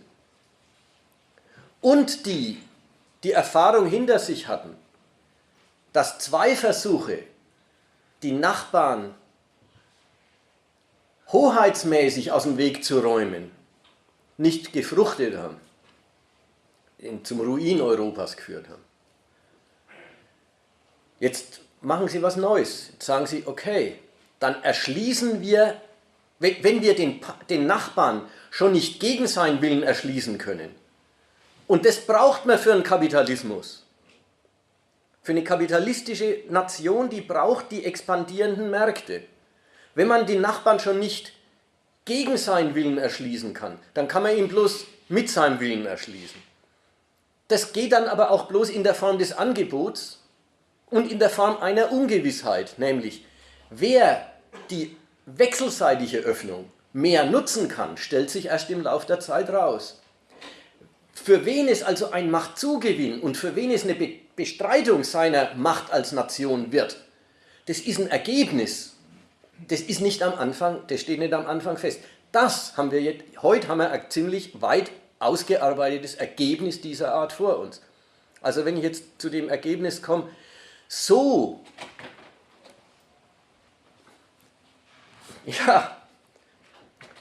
ergreifen kapitalistische Nationen und nur wegen ihres Kapitalismus die zweitbeste Lösung, sich die Nachbarn als Hindernisse ihrer Machtentfaltung vom Hals zu schaffen. Die zweitbeste Lösung. Dann ist doch irgendwie klar, wo die Kritik dann auch hin will. Ja, es ist dann der Kapitalismus als Lebensmittel der Nation, was dieses Verhältnis der Mächte zueinander bestimmt. Daran liegt es, dass Nationen die andere Hoheit partout als Hindernis empfinden und aus dem Weg räumen wollen. Würden die Länder und die Menschen in den Ländern wirklich von ihrer Arbeit leben und bloß arbeiten für das, was sie zum Leben haben wollen, dann gäbe es die ganzen Zwecke nicht. Dann würden weder die Nachbarn ein Hindernis sein, noch gäbe es einen Grund, warum man sich mit ihnen nicht zusammentun sollte. Also, wenn man fragt, wo ist die Alternative? Ich will jetzt keine Alternative vorlegen, weil es ist auch, mal anders gesagt, es ist eine Weise, sich ignorant zu der gesagten Kritik zu stellen. Wenn man dann sagt, alles gut und schön, aber geht es denn überhaupt anders? Da ist man ja dann hat man ja doch quasi die Kritik, man weist sie nicht zurück und sagt, ich halte die für verkehrt. Man lässt sie stehen und kommt dann doch damit, dass man irgendwie eine Notwendigkeit weiß, warum es so sein muss. Jetzt habe ich aber eine Notwendigkeit gesagt, warum es so ist. Jetzt kann man sagen, die stimmt nicht. Da muss man drüber reden. Oder man muss sagen, die stimmt. Dann hat man aber auch die Ursache benannt. Und da ist dieses, hast du eine Alternative anzubieten, das ist da unangemessen. Ich weiß nicht, leuchtet es ein? Ein bisschen wenigstens. Gut.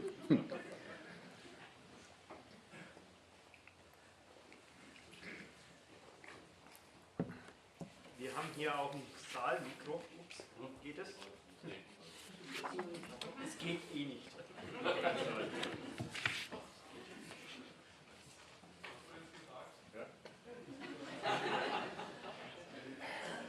Was ganz überflüssig ist. Er hat gesagt, es gibt ein Saalmikrofon, das aber nicht funktioniert.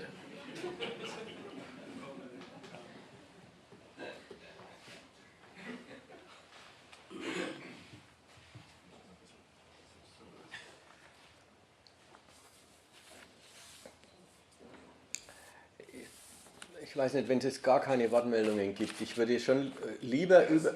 Ja. Globale Föderation freier Produzenten. Das Vorschlag.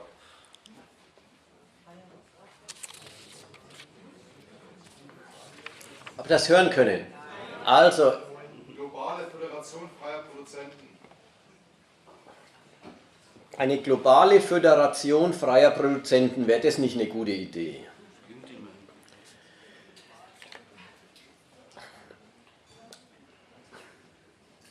Die Geschichte ist die, es ist doch gar keine Kunst, zu sagen, was schön wäre. Die Kunst besteht darin, zu bestimmen, was dem im Weg steht. Deswegen ist es ist nicht schwierig, der Wirklichkeit ein Ideal entgegenzusetzen. Ja? Dem Krieg setzt man das Ideal Frieden entgegen. Ja, dem Frieden entgegen, dem Zwist der Staaten setzt man Europa entgegen, dem wirklichen Europa setzt man ein ideales Europa entgegen, die Werte Europas oder gleich ein ganz radikales Ideal. Aber der Witz besteht, also wie gesagt, nichts ist leichter, als dem Schlechten ein Ideal entgegenzusetzen. Das Schlechte, wenn man schon meint, es ist schlecht, worin es schlecht ist, warum es schlecht ist, was das Hindernis ist dafür, dass es anders wäre oder wird. Das ist das, was man bestimmen muss. Dann bestimmt man einen Gegner und dann bestimmt man, was fällig ist. Und das ist alles was anderes als die leichte Übung, eben zu sagen, ich hätte eine gute Idee. Also das meine ich, das ist die Schwäche von sowas wie, bringen wir doch mal die Parole in Umlauf und setzen drauf, dass die Parole alle total attraktiv finden. Oder viele oder wenigstens manche.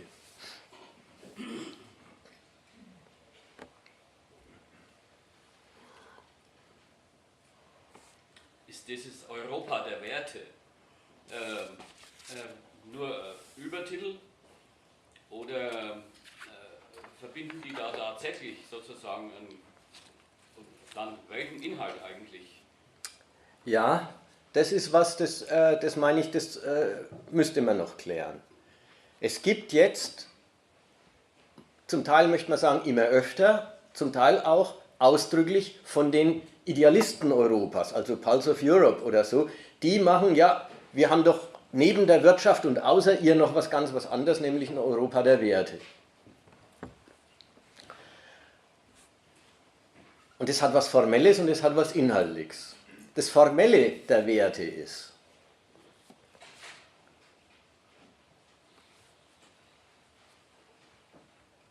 da löst man sich von dem Standpunkt der Berechnung. Man löst sich von dem Standpunkt, es muss nützen. Den Mitgliedsländern oder den Bürgern in den Mitgliedsländern. Bei den Werten ist man immer wo ganz Hohes. Da ist man bei, das sind gute Sachen, denen ist man verpflichtet und zwar unbedingt, unabhängig von der Frage, hat man was davon oder nicht. Also insofern sind die Werte, die sind schon die Überhöhung dieses Europa, welches doch nichts anderes wie ein Mittel der Nationen zu ihrer Stärkung, zum Teil sogar zu ihrer Stärkung gegeneinander ist.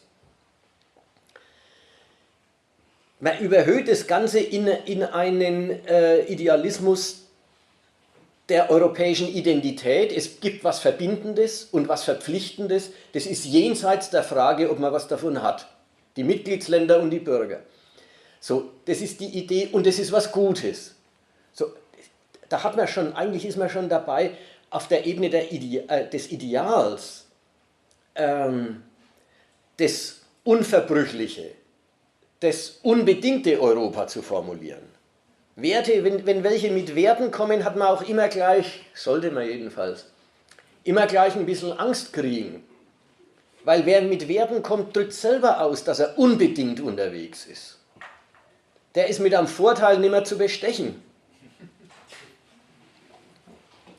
Ja, für Werte zieht man in den Krieg.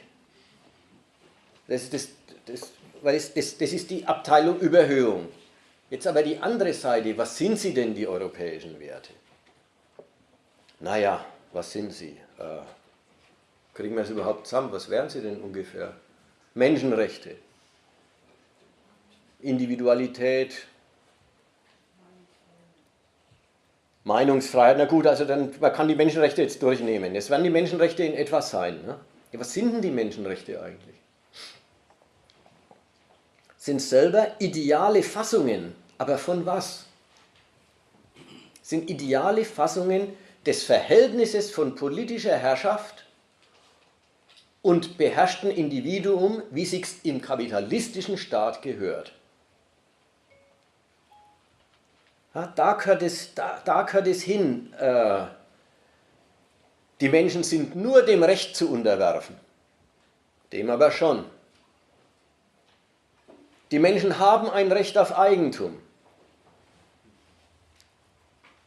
Sie haben ein Recht darauf, dass, ja, das ist gehört jetzt zu dem nur dem Recht zu unterwerfen. Die haben ein Recht darauf, dass, wenn man sie verhaftet, dass ein Richter vorher einen Verhaftungsbeschluss unterschrieben hat und nicht einfach irgendein Politiker einen Feind aus dem Weg räumen will. Die Unabhängigkeit der Justiz ist ein Menschenrecht. Ja, was heißt das? Das heißt, in diesem Staat soll tatsächlich nur das Recht herrschen. Klingt Wunder wie herrlich, aber erstmal heißt es ja, gewaltbewährte Regeln sind es, unter die die Menschen untergeordnet werden, denen sie zu gehorchen haben. Also man kann sie jetzt alle einzeln durchnehmen, die Menschenrechte. Sie sind lauter idealisierte Fassungen des Verhältnisses von Staat und Bürger, von politischer Herrschaft und regierten Menschen, wie sie in unserem System sich gehören. Deswegen haben die Menschenrechte immer was Imperialistisches. Wenn man mit den Menschenrechten kommt, sagt man immer, andere Staaten müssen die sie beherrschen, genauso behandeln, wie das bei uns üblich ist. Gut, also jetzt haben wir die beiden Seiten, die europäischen Werte. Nach der einen Seite hin ist es der Übergang in, wir brauchen auch Gesichtspunkte der Unbedingtheit der Zusammengehörigkeit. Gesichtspunkte einer Zusammengehörigkeit, die sich nicht mehr am nationalen Nutzen der Mitgliedsländer relativiert. Deswegen Werte. Deswegen auch dieses, Scheiße, es gibt immer noch keine europäische Identität. Hätten wir denn da irgendwo mal was? Ja, und dann, unsere Vielfalt ist ein Wert, ja, und so. Auf der Ebene, es wird eine Identität gesucht und da sind jetzt die Werte ein Angebot an einer europäischen Identität. Und zweitens, was ist denn eigentlich ihr Inhalt?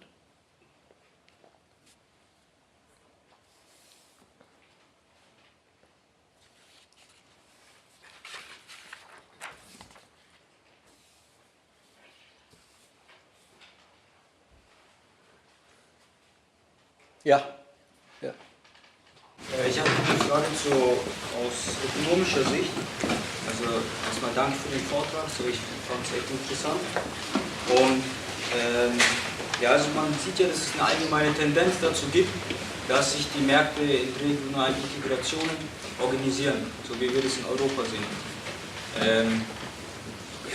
Aber also das bietet natürlich Vorteile für alle Länder erstmal, sodass man sich da in Bündnissen zusammenschließt. Aber natürlich finden sich die Stärkeren, also die Länder, die den größten Mehrwert daraus ziehen eben einen ökonomischen Mehrwert daraus. Also Deutschland profitiert aus Europa, ganz klar, das hat man an Fakten gesehen. So. Aber also so die Frage ist halt, kann man zurück in einen Nationalstaat gehen? So kann man so wie durch den Brexit halt sagen, wir gehen jetzt wieder in unsere nationalen Grenzen zurück und das war's, also wir entziehen uns dieser Konkurrenz. Und die Sache ist dann, so kann man zum Beispiel, ich weiß nicht welche Kette das ist, Aldi oder Lidl, aus England vertreiben, so. Wenn die englische Regierung sagt, so, ja, dieses Monopol soll aus England raus. Geht es dann wirklich? Also ich finde nein. Also man kann nicht sagen, dass man sozusagen den Markt dann einschränkt. Ich denke, dass es eine Entwicklung ist des Marktes, also dass genauso die Entwicklung, sich in regionalen Tendenzen zu organisieren, eine Entwicklung ist. Aber meine Frage an Sie ist, wie kann man diese Tendenz des Kapitalismus, sich in regionalen Märkten zu organisieren, überhaupt bestreiten?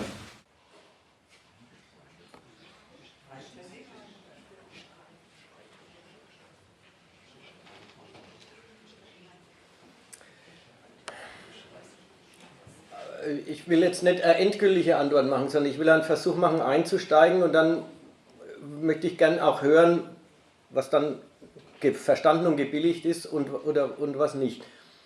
Das erste Bedenken gegen die Überlegung wäre,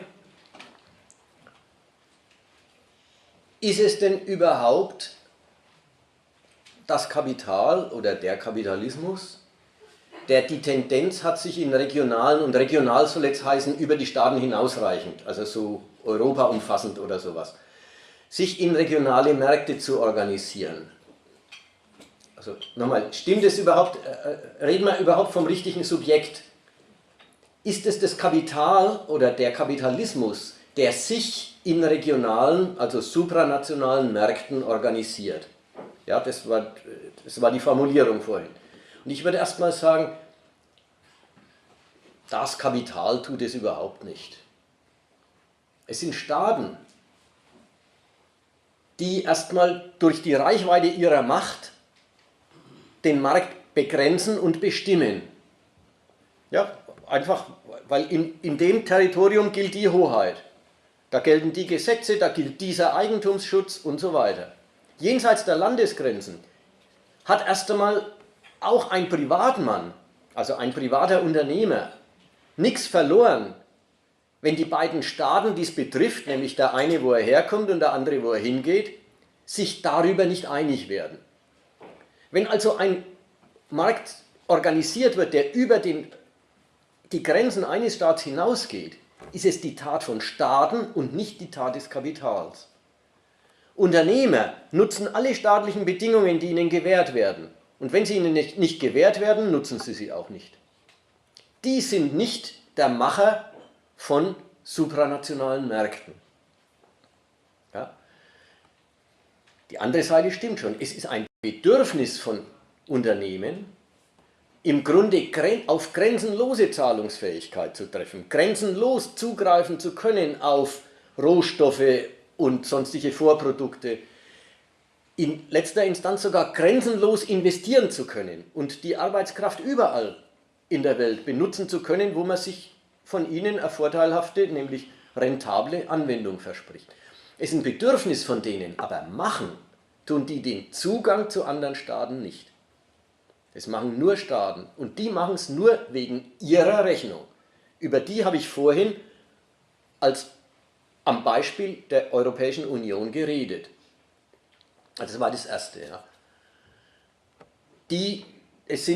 Staaten sind da die Subjekte. Das Zweite ist, kann man das zurückdrehen?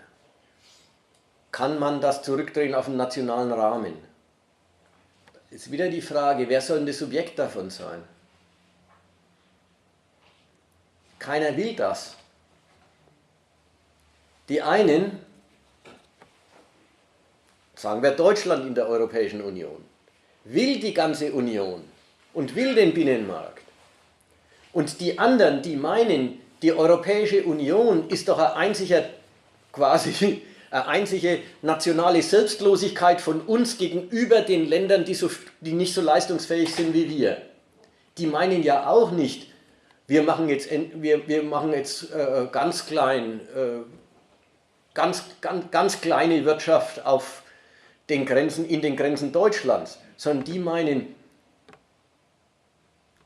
der Besitz und die Dominanz fremder Märkte ist billiger zu haben als durch die Konzessionen und die Kosten der Kooperation, die in der Europäischen Union eben immerhin nötig sind, um die Mitarbeiter anderen zu kriegen. Also in den kleinen Markt der bloßen Nation will einfach niemand zurück, auch Trump nicht, wenn er immer sagt, die Unternehmer sollen gefälligst in Amerika investieren und wer es nicht tut, wird mit Zöllen bestraft, die sein Geschäft kaputt machen. Auch der meint nicht, quasi Amerika ist selbstgenügsam und wir bleiben alle einfach daheim. Sondern der meint, wir beherrschen die Welt doch sowieso. Also das war das Zweite. Also das macht die Frage nach den beiden Seiten hin ein bisschen fiktiv. Jetzt ist die Frage an dich oder Sie, was bleibt denn eigentlich jetzt, was bleibt übrig von der Frage? Ja, also ich würde auch einfach nochmal so drauf eingehen, inwieweit ist das Bedürfnis da, der Märkte, sich, also so, sage ich, die Staatsgrenzen zu überwinden. So. Wenn man sich zum Beispiel so das Monopol Mercedes-Benz anschaut, dann ist es ja so, natürlich, das Bedürfnis dieses Monopols ist da, dass, was weiß ich, in 50 verschiedenen Ländern die Teile produziert werden und die Dinger dreimal um die Welt gehen, bis sie dann erstmal hier am Laufband in Deutschland so an den Kunden kommen. So. Es ist ja ein klares Bedürfnis der Märkte da, diese Staatsgrenzen zu überwinden, damit die Produktion auch billiger abläuft. So, deswegen weiß ich nicht, ob, also ich stelle es nochmal in Frage, so inwieweit dann die Staaten wirklich darüber entscheiden, solche Bündnisse eingehen, oder inwieweit, also wieso es überhaupt für die Staaten dann so einen Sinn macht. Also ich sehe da eher den Sinn für den Markt.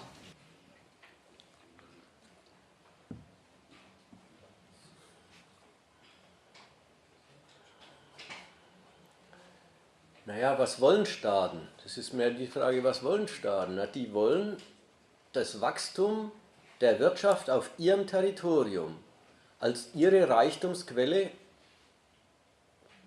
fördern, mehr Wachstum haben, mehr Arbeit im eigenen Land angewendet haben. Das ist ihr Zweck. Insofern sind die Staaten in der Hinsicht einerseits Herren, andererseits Diener des Kapitals. Herren im Sinn von, sie müssen es erlauben, sie müssen den Zugang zu anderen Ländern schaffen. Diener im Sinn von, sie machen das Kapital für sich am meisten nützlich, wenn sie ihm die besten Wachstumsbedingungen verschaffen. Also so passen die Zwecke der Staaten und die Zwecke der Wirtschaft ganz gut zusammen. Ich weiß nicht, wie jetzt das passt. Anders als dass die Staaten die Bedingungen setzen würden, käme Mercedes-Benz auf nicht die Idee, in diesem oder jenem Land Produktion billiger einzurichten als woanders. Im einen Land sind es die billigen Löhne, in einem anderen Land ist eine Produktivität da, die ausgenutzt werden kann. Woanders ist ein Markt da, wo man Mercedes-Benz noch absetzen kann. Aber das setzt immer voraus, dass die Staaten sich dem Zuspruch des Kapitals bereits geöffnet haben.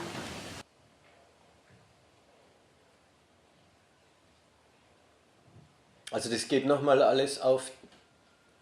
Stimmt denn der Satz überhaupt, dass es die Tendenz der Märkte ist, sich überregional oder supranational zu organisieren? Das geht immer wieder auf den Punkt, stimmt es denn überhaupt?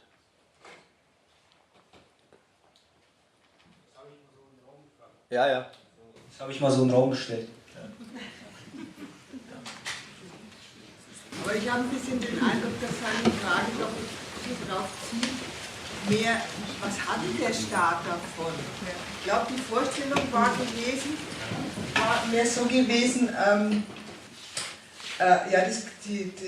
am Beispiel Mercedes-Benz, ja, die produzieren in der ganzen Welt, bis sie es dann hier wieder irgendwie verkaufen, ja, und wieso macht es der Staat und was hat er davon? Und ich meine, ich weiß nicht, du hast im Prinzip die Antwort schon gegeben, auf die Art und Weise nützt halt Mercedes-Benz die günstigen Einkaufs-, Produktions-, was ganz viel die Gehälter betrifft, ja, was den Leuten gezahlt wird, Bedingungen auf der ganzen Welt, stärkt so seine eigene Konkurrenzfähigkeit gegenüber anderen Konkurrenten. Und insofern es ein deutsches Kapital ist es zwar auf der ganzen Welt unterwegs und nützt alle Bedingungen, aber solange es in Deutschland Steuern zahlt und so weiter, hat eben der deutsche Staat was davon. Also insofern passt es schon zusammen. Und natürlich auch im Hinblick auf dessen, dass er dann hier wieder Wachstum generiert, wenn es ein erfolgreiches Kapital ist. Ja. Benutzt er ja auch Produktionsbedingungen hier. Ja. Es ist ja nicht so, dass das dann einfach weg ist, sondern das hat ja seine Auswirkungen auf hier. Insofern trägt dann ein international erfolgreiches, in der Konkurrenz erfolgreiches Kapital zum Wachstum im Land wie Deutschland bei.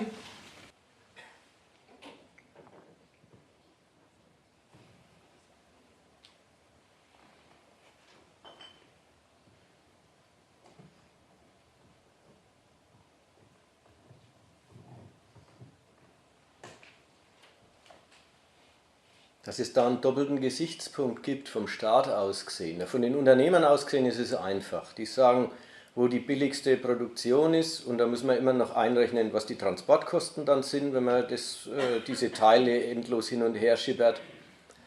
Aber in der Summe von Gestehungskosten und Transport ist klar, die billigste Produktion ist die beste. Weil das ist gut für den Gewinn, wenn man die Kosten senkt. Das ist die ganze einfache Überlegung von den Unternehmen her. Vom Staat gibt es wirklich einen doppelten Gesichtspunkt, und den kennt man, wenn man die Diskussion über Firmen gehen ins Ausland verfolgt. Da gibt es die eine Perspektive, die sagt Kapitalexport, und die andere Perspektive, die sagt Kapitalflucht. Kapitalflucht ist scheiße, Kapitalexport ist gut, von der Perspektive des Staats aus. Kapitalexport ist gut, warum? Weil deutsches Kapital ins Ausland geht, dort Arbeitskräfte benutzt, dort Firmen aufbaut und eigentlich eine dauerhafte Einkommensquelle für einen deutschen Besitzer erzeugt. Auf die Weise auch dauerhafte Geldströme im Laufe der Zeit, dauerhafte Geldströme vom Ausland nach Deutschland, wenn die Gewinne dann wieder zurückkehren zum eigentlichen Besitzer. Ja, da macht man das ganze Ausland zu einer bleibenden Geldquelle. Und das ist auch ein staatlicher Gesichtspunkt. Dann hat man immer zu Zustrom von Geld vom Ausland, weil eben Gewinne transferiert werden. Müssen sie ja nicht, die können ja in einem Drittland auch noch investiert werden. Aber im Prinzip, wenn der Heimatstandort einer Firma hier ist, dann ist es ein Gesichtspunkt. Kapitalflucht ist schlecht, weil da ist es nicht der Zuwachs an Kapital, der außer das heimische Territorium und heimische Arbeitskraft auch noch das Ausland benutzt, sondern wenn Unternehmen statt daheim das Ausland benutzen, wenn also daheim Schrumpfung ist und auswärts Zuwachs, dann sagen Staaten, oh, unser Standort ist offenbar sehr unattraktiv, so geht es nicht weiter. Dann wird dieselbe Aktion, vom Unternehmen her ist es dieselbe Aktion, wird vom Staat aus als, das ist schädlich und jetzt müssen wir was dafür tun, dass unser Standort attraktiver wird, und zum Beispiel in den Schröder-Jahren wir einen Billiglohnsektor einrichten müssen, der dazu führt, dass deutsche Menschen eben auch so schlecht bezahlt werden wie die Ausländer, die so furchtbar attraktiv sind. Ich frage mich, ob das alles gute Antworten sind auf die Ausgangsfrage, wenn ich das... Das trägt uns jetzt ja langsam auch weg, ja.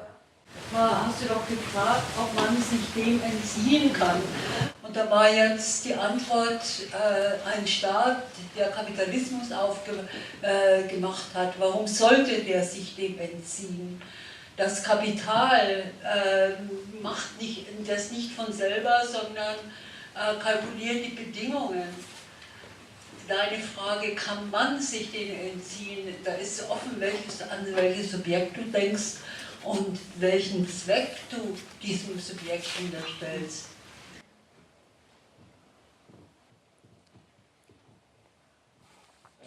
Ja, meine Frage hat darauf abgezielt, dass ob sich jetzt zum Beispiel, ob man wieder in die staatlichen Grenzen zurückgehen kann, also ob der Markt wieder in die staatlichen Grenzen zurückgehen kann. Das heißt sozusagen, das englische Kapital sich dadurch schützen kann, indem es versucht, in ihre staatlichen Grenzen so reinzugehen. Also es ist ja, ich habe diese Sachen auch noch nicht so ausgedacht und so, sondern, oder durchdacht, besser gesagt, aber ich bin mir den Folgen nicht so ganz klar, was zum Beispiel mit einem Brexit dann, was für eine Bedeutung das hat. So.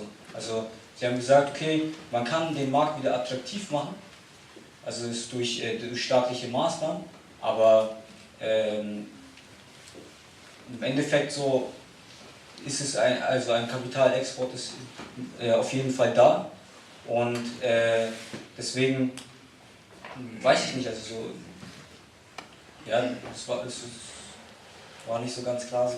Also kommen wir zurück zu dem Argument von vorhin, kann man, und gemeint ist jetzt nicht der gemeine Mann, sondern der Staat England, kann England zu den nationalen Grenzen, zu einer Wirtschaft in den nationalen Grenzen zurückkehren?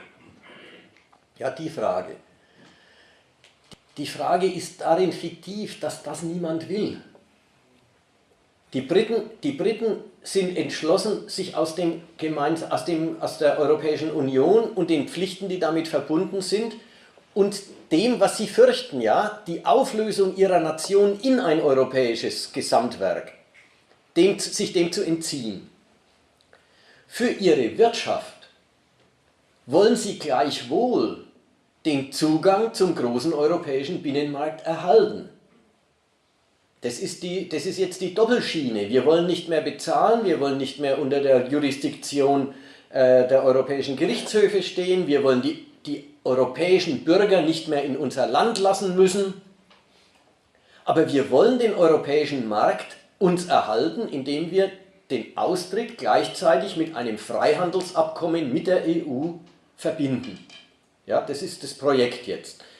Insofern ist die Frage, können die zurückkehren zum bloß nationalen Markt? Die heißt nicht, können sie das, sondern erstmal muss man sagen, das wollen sie auf jeden Fall nicht. Zweitens, wenn und in dem Maß, in dem sie vom europäischen Markt wirklich ausgeschlossen werden sollten, was man ja noch nicht ganz absehen kann, in dem Maß gilt das, was ich heute ganz früh gesagt habe in den Überlegungen. Der Binnenmarkt wird zur Notwendigkeit der nationalen Wirtschaften. Wenn Sie sich mal darauf eingestellt haben, dann sind alle Firmen auf diesen Markt bezogen, dann brauchen sie die Größe dieses Marktes, um die Umsätze zu generieren, die dem Kapitalvorschuss entsprechen, den sie ja längst getätigt ist und der in den Fabriken und ihren Kapazitäten realisiert ist. Dann heißt abgetrennt werden von dem Markt erstmal wirtschaftlicher Ruin, Wirtschaftskrise, Redimensionierung, ja, und dann stellt sich eine Nation um, wenn das so ist. Das heißt jetzt nicht gleich, dass der Kapitalismus scheitert, sondern dann wird das Land halt ärmer. Die Reichen bleiben so gut es irgend geht auch reich. Manche gehen kaputt und andere finden andere Geschäftsquellen. In Russland erlebt man das ja ein bisschen. Das Land ist jetzt seit Jahren, seit 2, 3, 4 Jahren, weiß nicht genau, mit diesen Sanktionen belegt. Marktzugänge beschädigt. Kreditzugänge beschädigt. Naja, was hat es für Bedeutung? Private Unternehmen in Russland haben Probleme, Käufer zu finden. Es gibt eine Krise, es gibt Stagnation, es gibt Rezession. Und zugleich stellen sich die dortigen Firmen auf den nationalen oder für russische Geschäftsleute erreichbaren Markt um. Natürlich unter Kosten. Also das Argument, es ging nicht, ist zu hoch gegriffen. Das ist mit Schäden verbunden. Das will niemand, weil es mit Schäden verbunden ist. Aber ob es geht, wenn der Staat sich abschottet, weil er meint, es muss jetzt sein, weil er die Konfrontation mit den Nachbarn jetzt wirklich betreibt, ja, dann erleidet die Wirtschaft halt Schäden, weil es Wichtigeres gibt als Wirtschaft, nämlich die Souveränität des Staats, die dann verteidigt wird. Ja, okay, also so, das hat sich so damit beantwortet. Dankeschön.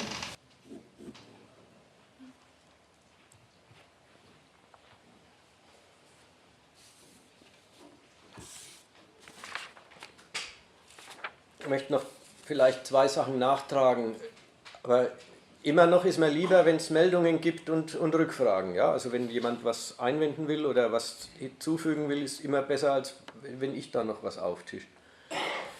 2 Geschichten. Sowohl die Freunde Europas wie auch die Diskussion hier hat jetzt immer vom Nutzen, vom Vorteilskalkül, von den Interessen der Nationen geredet. Und die Freunde Europas sind schnell dabei, wie es auch der Gabriel in seiner Rede tut, die Interessen Europas und die Interessen der Bürger Europas in einem Atemzug zu nennen, wie wenn es dasselbe wäre. Da muss man ein bisschen aufpassen. Das geht nicht ineinander auf. Die Bürger in den erfolgreichen Staaten, deren Interesse ist nicht identisch mit dem Erfolg der nationalen Wirtschaft und des nationalen Staats. Und die Interessen der Leute in den erfolglosen Staaten sind auch nicht einfach identisch mit den Interessen ihrer politischen Hoheit.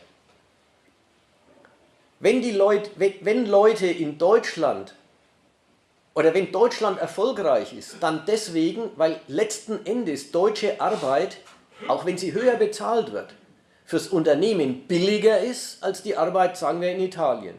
Das muss man erstmal ernst nehmen.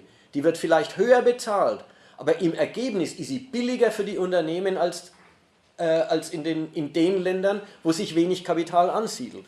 Warum? Ja, weil offenbar die Größe des Kapitals Arbeit produktiv macht und im Maß der Produktivität dieser Arbeit kostet dann tatsächlich die deutsche weniger als die italienische. Sonst wäre das Kapital doch dort. Also der große Nutzen, der Erfolg der Nation beruht in Deutschland auf der Billigkeit der Arbeit. Nicht nur im Niedriglohnsektor, dort ist es ja offensichtlich, sondern auch in den Bereichen, die, wie man so sagt, anständig bezahlt werden, ist die Arbeit offenbar so produktiv, dass der höhere Lohn als gar kein Hindernis dafür ist, dass die Arbeit eine Riesenkonkurrenzwaffe ist. Die Länder die Menschen in den erfolglosen Mitgliedsländern, ja, den Misserfolg des Landes kriegen sie als Arbeitslosigkeit und als Unfähigkeit, einen Erwerb zu finden, schon zu spüren. Aber wie wird denn der Erfolg des Landes hergestellt? Das kann man ja in Griechenland sehen. Wie wird in Griechenland wieder auf die Beine gestellt? Durch die Verarmung der Bevölkerung, und zwar die aktive. Ihnen immer höhere Steuern abverlangen, ihnen die Renten kürzen und ihnen die Löhne ich weiß nicht, wo sie inzwischen sind, 25% gegenüber dem Vorkrisenniveau zu senken. Wenn überhaupt, dann wird die Nation durch die Armut der Bevölkerung auf die Beine gestellt. Also ist es wichtig, im Kopf zu behalten, wenn wir jetzt über außenpolitische und außenwirtschaftliche Interessen von Nationen reden wir immer von Nationen, ihrem Erfolg, ihrem Misserfolg. Das ist überhaupt nicht dasselbe wie der Erfolg der Menschen in den Nationen.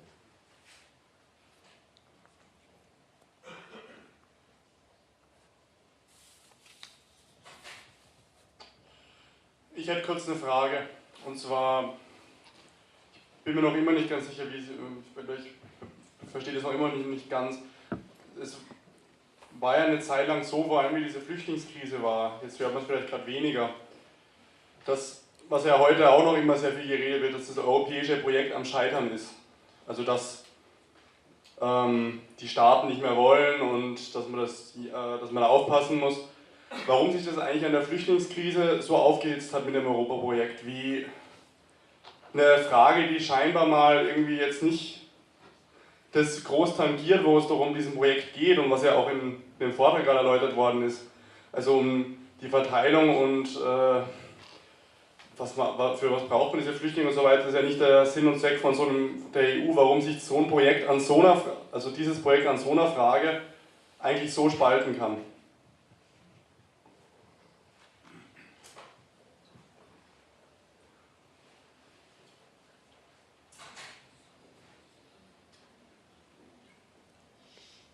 Aus zwei Gründen. Der eine Grund ist, das Flüchtlingsprojekt, also die Flüchtlingspolitik der deutschen Regierung im Jahr 2015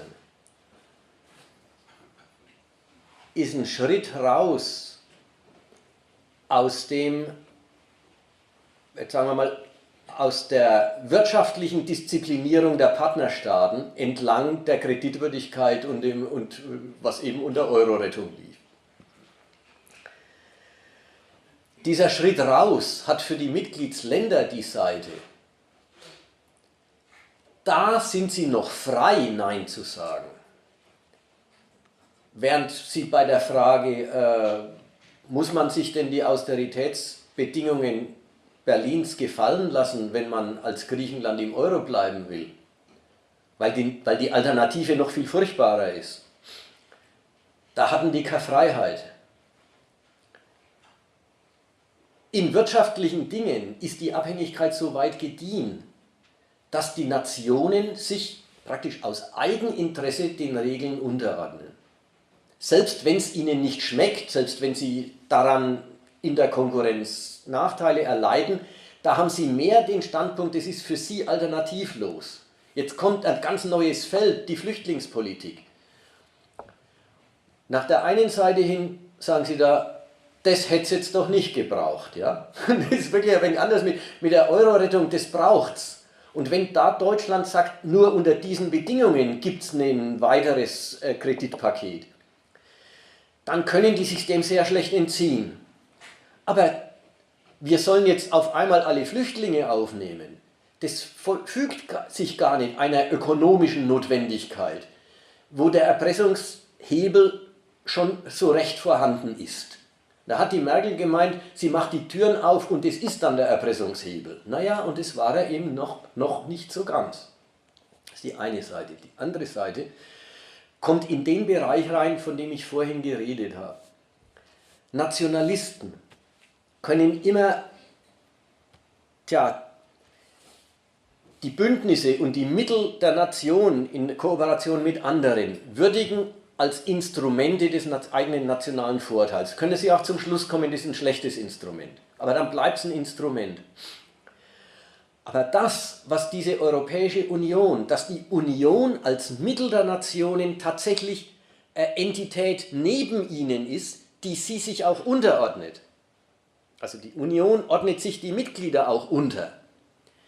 Dieser Angriff auf die Souveränität der Nationen können alle Nationalisten, mir nix, dir nix, in die Frage der Identität des Volks übersetzen. Ist immer dieses, sind wir eigentlich noch Herr im Haus? Und dann gleich die nächste Frage, wer sind wir eigentlich? So, und jetzt kommt die Flüchtlingspolitik und die ist praktisch der ideale Stoff, um die Frage der nationalen Identität ans Europaprojekt anzulegen. Wirtschaft ist Wirtschaft, da gibt es Plus und Minus und da gibt es Erfolge und Misserfolge und so weiter. Aber geht unsere Nation nicht in Europa auf und an Europa unter? Das kann man an den Flüchtlingen thematisieren, weil das ist quasi die leibhaftige Bestreitung der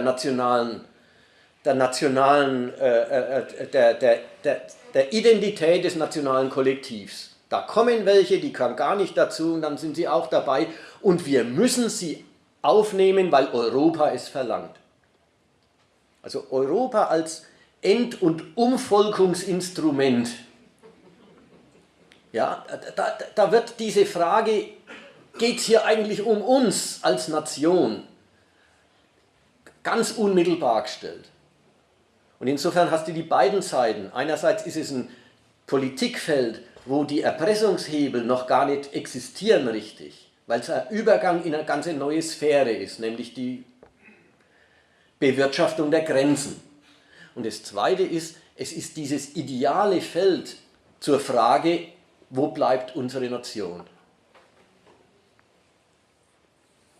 Also deswegen ist es kein Wunder, dass die Aufwallungen, die auch dann ins Publikum reingehen und dann bis zu Demos von Menschen führen, ja, die ja sonst nicht wissen, was der Euro ist und sich nicht darum kümmern, ob der Euro jetzt eigentlich zu teuer oder zu billig oder gerade recht ist.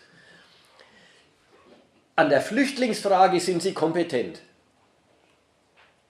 Da können Sie die Frage, geht es eigentlich um unsere Nation, ist gleich um unser Volk, da können Sie die Frage stellen.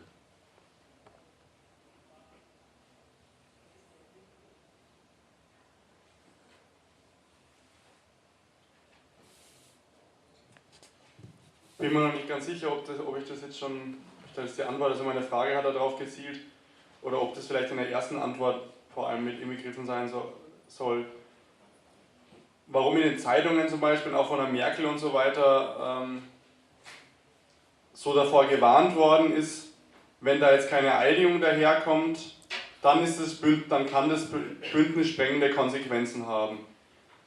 Also was oder hätte ich nochmal, ich bin noch nicht ganz verstanden.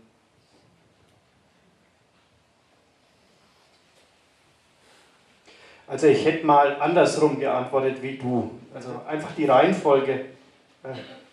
Hört man mich? Ja, wunderbar. Die Reihenfolge umgedreht. Nämlich Flüchtlinge, das sind für Staaten keine harmlose Sache.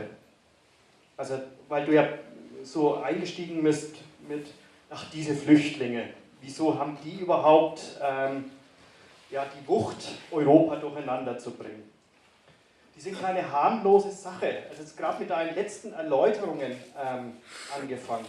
Weil bei Flüchtlingen, da betrifft es für Staaten die elementare Frage, und das muss man sich klar machen, dass in solchen Gebilden lebt man, wo die sagen, wollen wir die überhaupt auf unserem Territorium zulassen? Und wenn da eine andere Nation das auf die Tagesordnung setzt, sehen die sich in ihrer freien Verfügung darüber, wer darf hier auf meinem Territorium leben und wer nicht, beschränkt. Und umgekehrt, so war es auch von Deutschland gemeint. Ja, also das war genau der Stoff, dass das europäisiert werden soll, ein Stück. Es ist nicht die ganze Bevölkerungspolitik, aber neben dem Freizügigkeit der Bürger innerhalb von Europa auch ein Stück Bevölkerungspolitik nach außen. Europäisiert, das heißt, gerade der souveränen Verfügung der Nationalstaaten aus der Hand gegeben. Genommen. Ja. Also nur gegen den Ton harmlose Sache. Und damit überhaupt auch, was er in seinem Vortrag ja auch angesprochen hat. Ich bin der Herr über meine eigenen Grenzen und passe da auf, wer da reinkommt und nicht. Jetzt kommt, meine ich, die andere Überlegung rein. Da hätte man von dem, also das hat erstmal der Stoff selber, dass der so hoch gehandelt worden ist und nicht, ach Gott, da nimmt man halt ein paar auf und tut das wieder runter definieren. Ja? Das hat, meine ich, den anderen Grund, den du erwähnt hattest, nämlich, dass das ein Feld ist, wo die Führungsmacht von den beteiligten Nationen etwas verlangt, wo man a. überhaupt gar keinen nationalen Nutzen sieht und nur den Angriff auf die Souveränität und drittens gar nicht einsieht, warum er von den Vorschriften der Führungsmacht abhängig ist. Also dass die ja erstmal überhaupt gar kein, was du inhaltlich vorher ja ausgeführt hast, in dem Sinn auf etwas verweisen kann, ökonomisch verweisen kann, hinsichtlich ihrer Vorschriften, wo die anderen darauf angewiesen sind. Also das haben die dann zur Gelegenheit genommen. Das richtig auch auf die Ebene, von der aus es von Deutschland durchaus auch gemeint war. ein Stück wegnehmen von Souveränität, genau auf der Ebene zu verhandeln. Und umgekehrt, Deutschland hat dann eine Zeit lang sich auf den Standpunkt gestellt und das ist immer noch nicht weg. Also das ist jetzt durch den Brexit und so weiter erstmal von der Tagesordnung gekommen. Hat sich auch einen Standpunkt gestellt, bitte, wer Schengen zugestimmt hat, der muss auch offenen Grenzen in Europa zustimmen. Und das war von Deutschland aus der Versuch, das nicht dabei, also bei der Absage ist bewenden zu lassen, sondern selber auf wiederum eingerissene Abhängigkeiten zu verweisen. Verknüpfung zwischen Flüchtlingsfrage und dem Im Schengen-Raum zu machen. Aber das ist jetzt zur Zeit, also soweit ich das sehe, von der Tagesordnung gegeben. Das heißt aber nicht, dass es damit weg ist.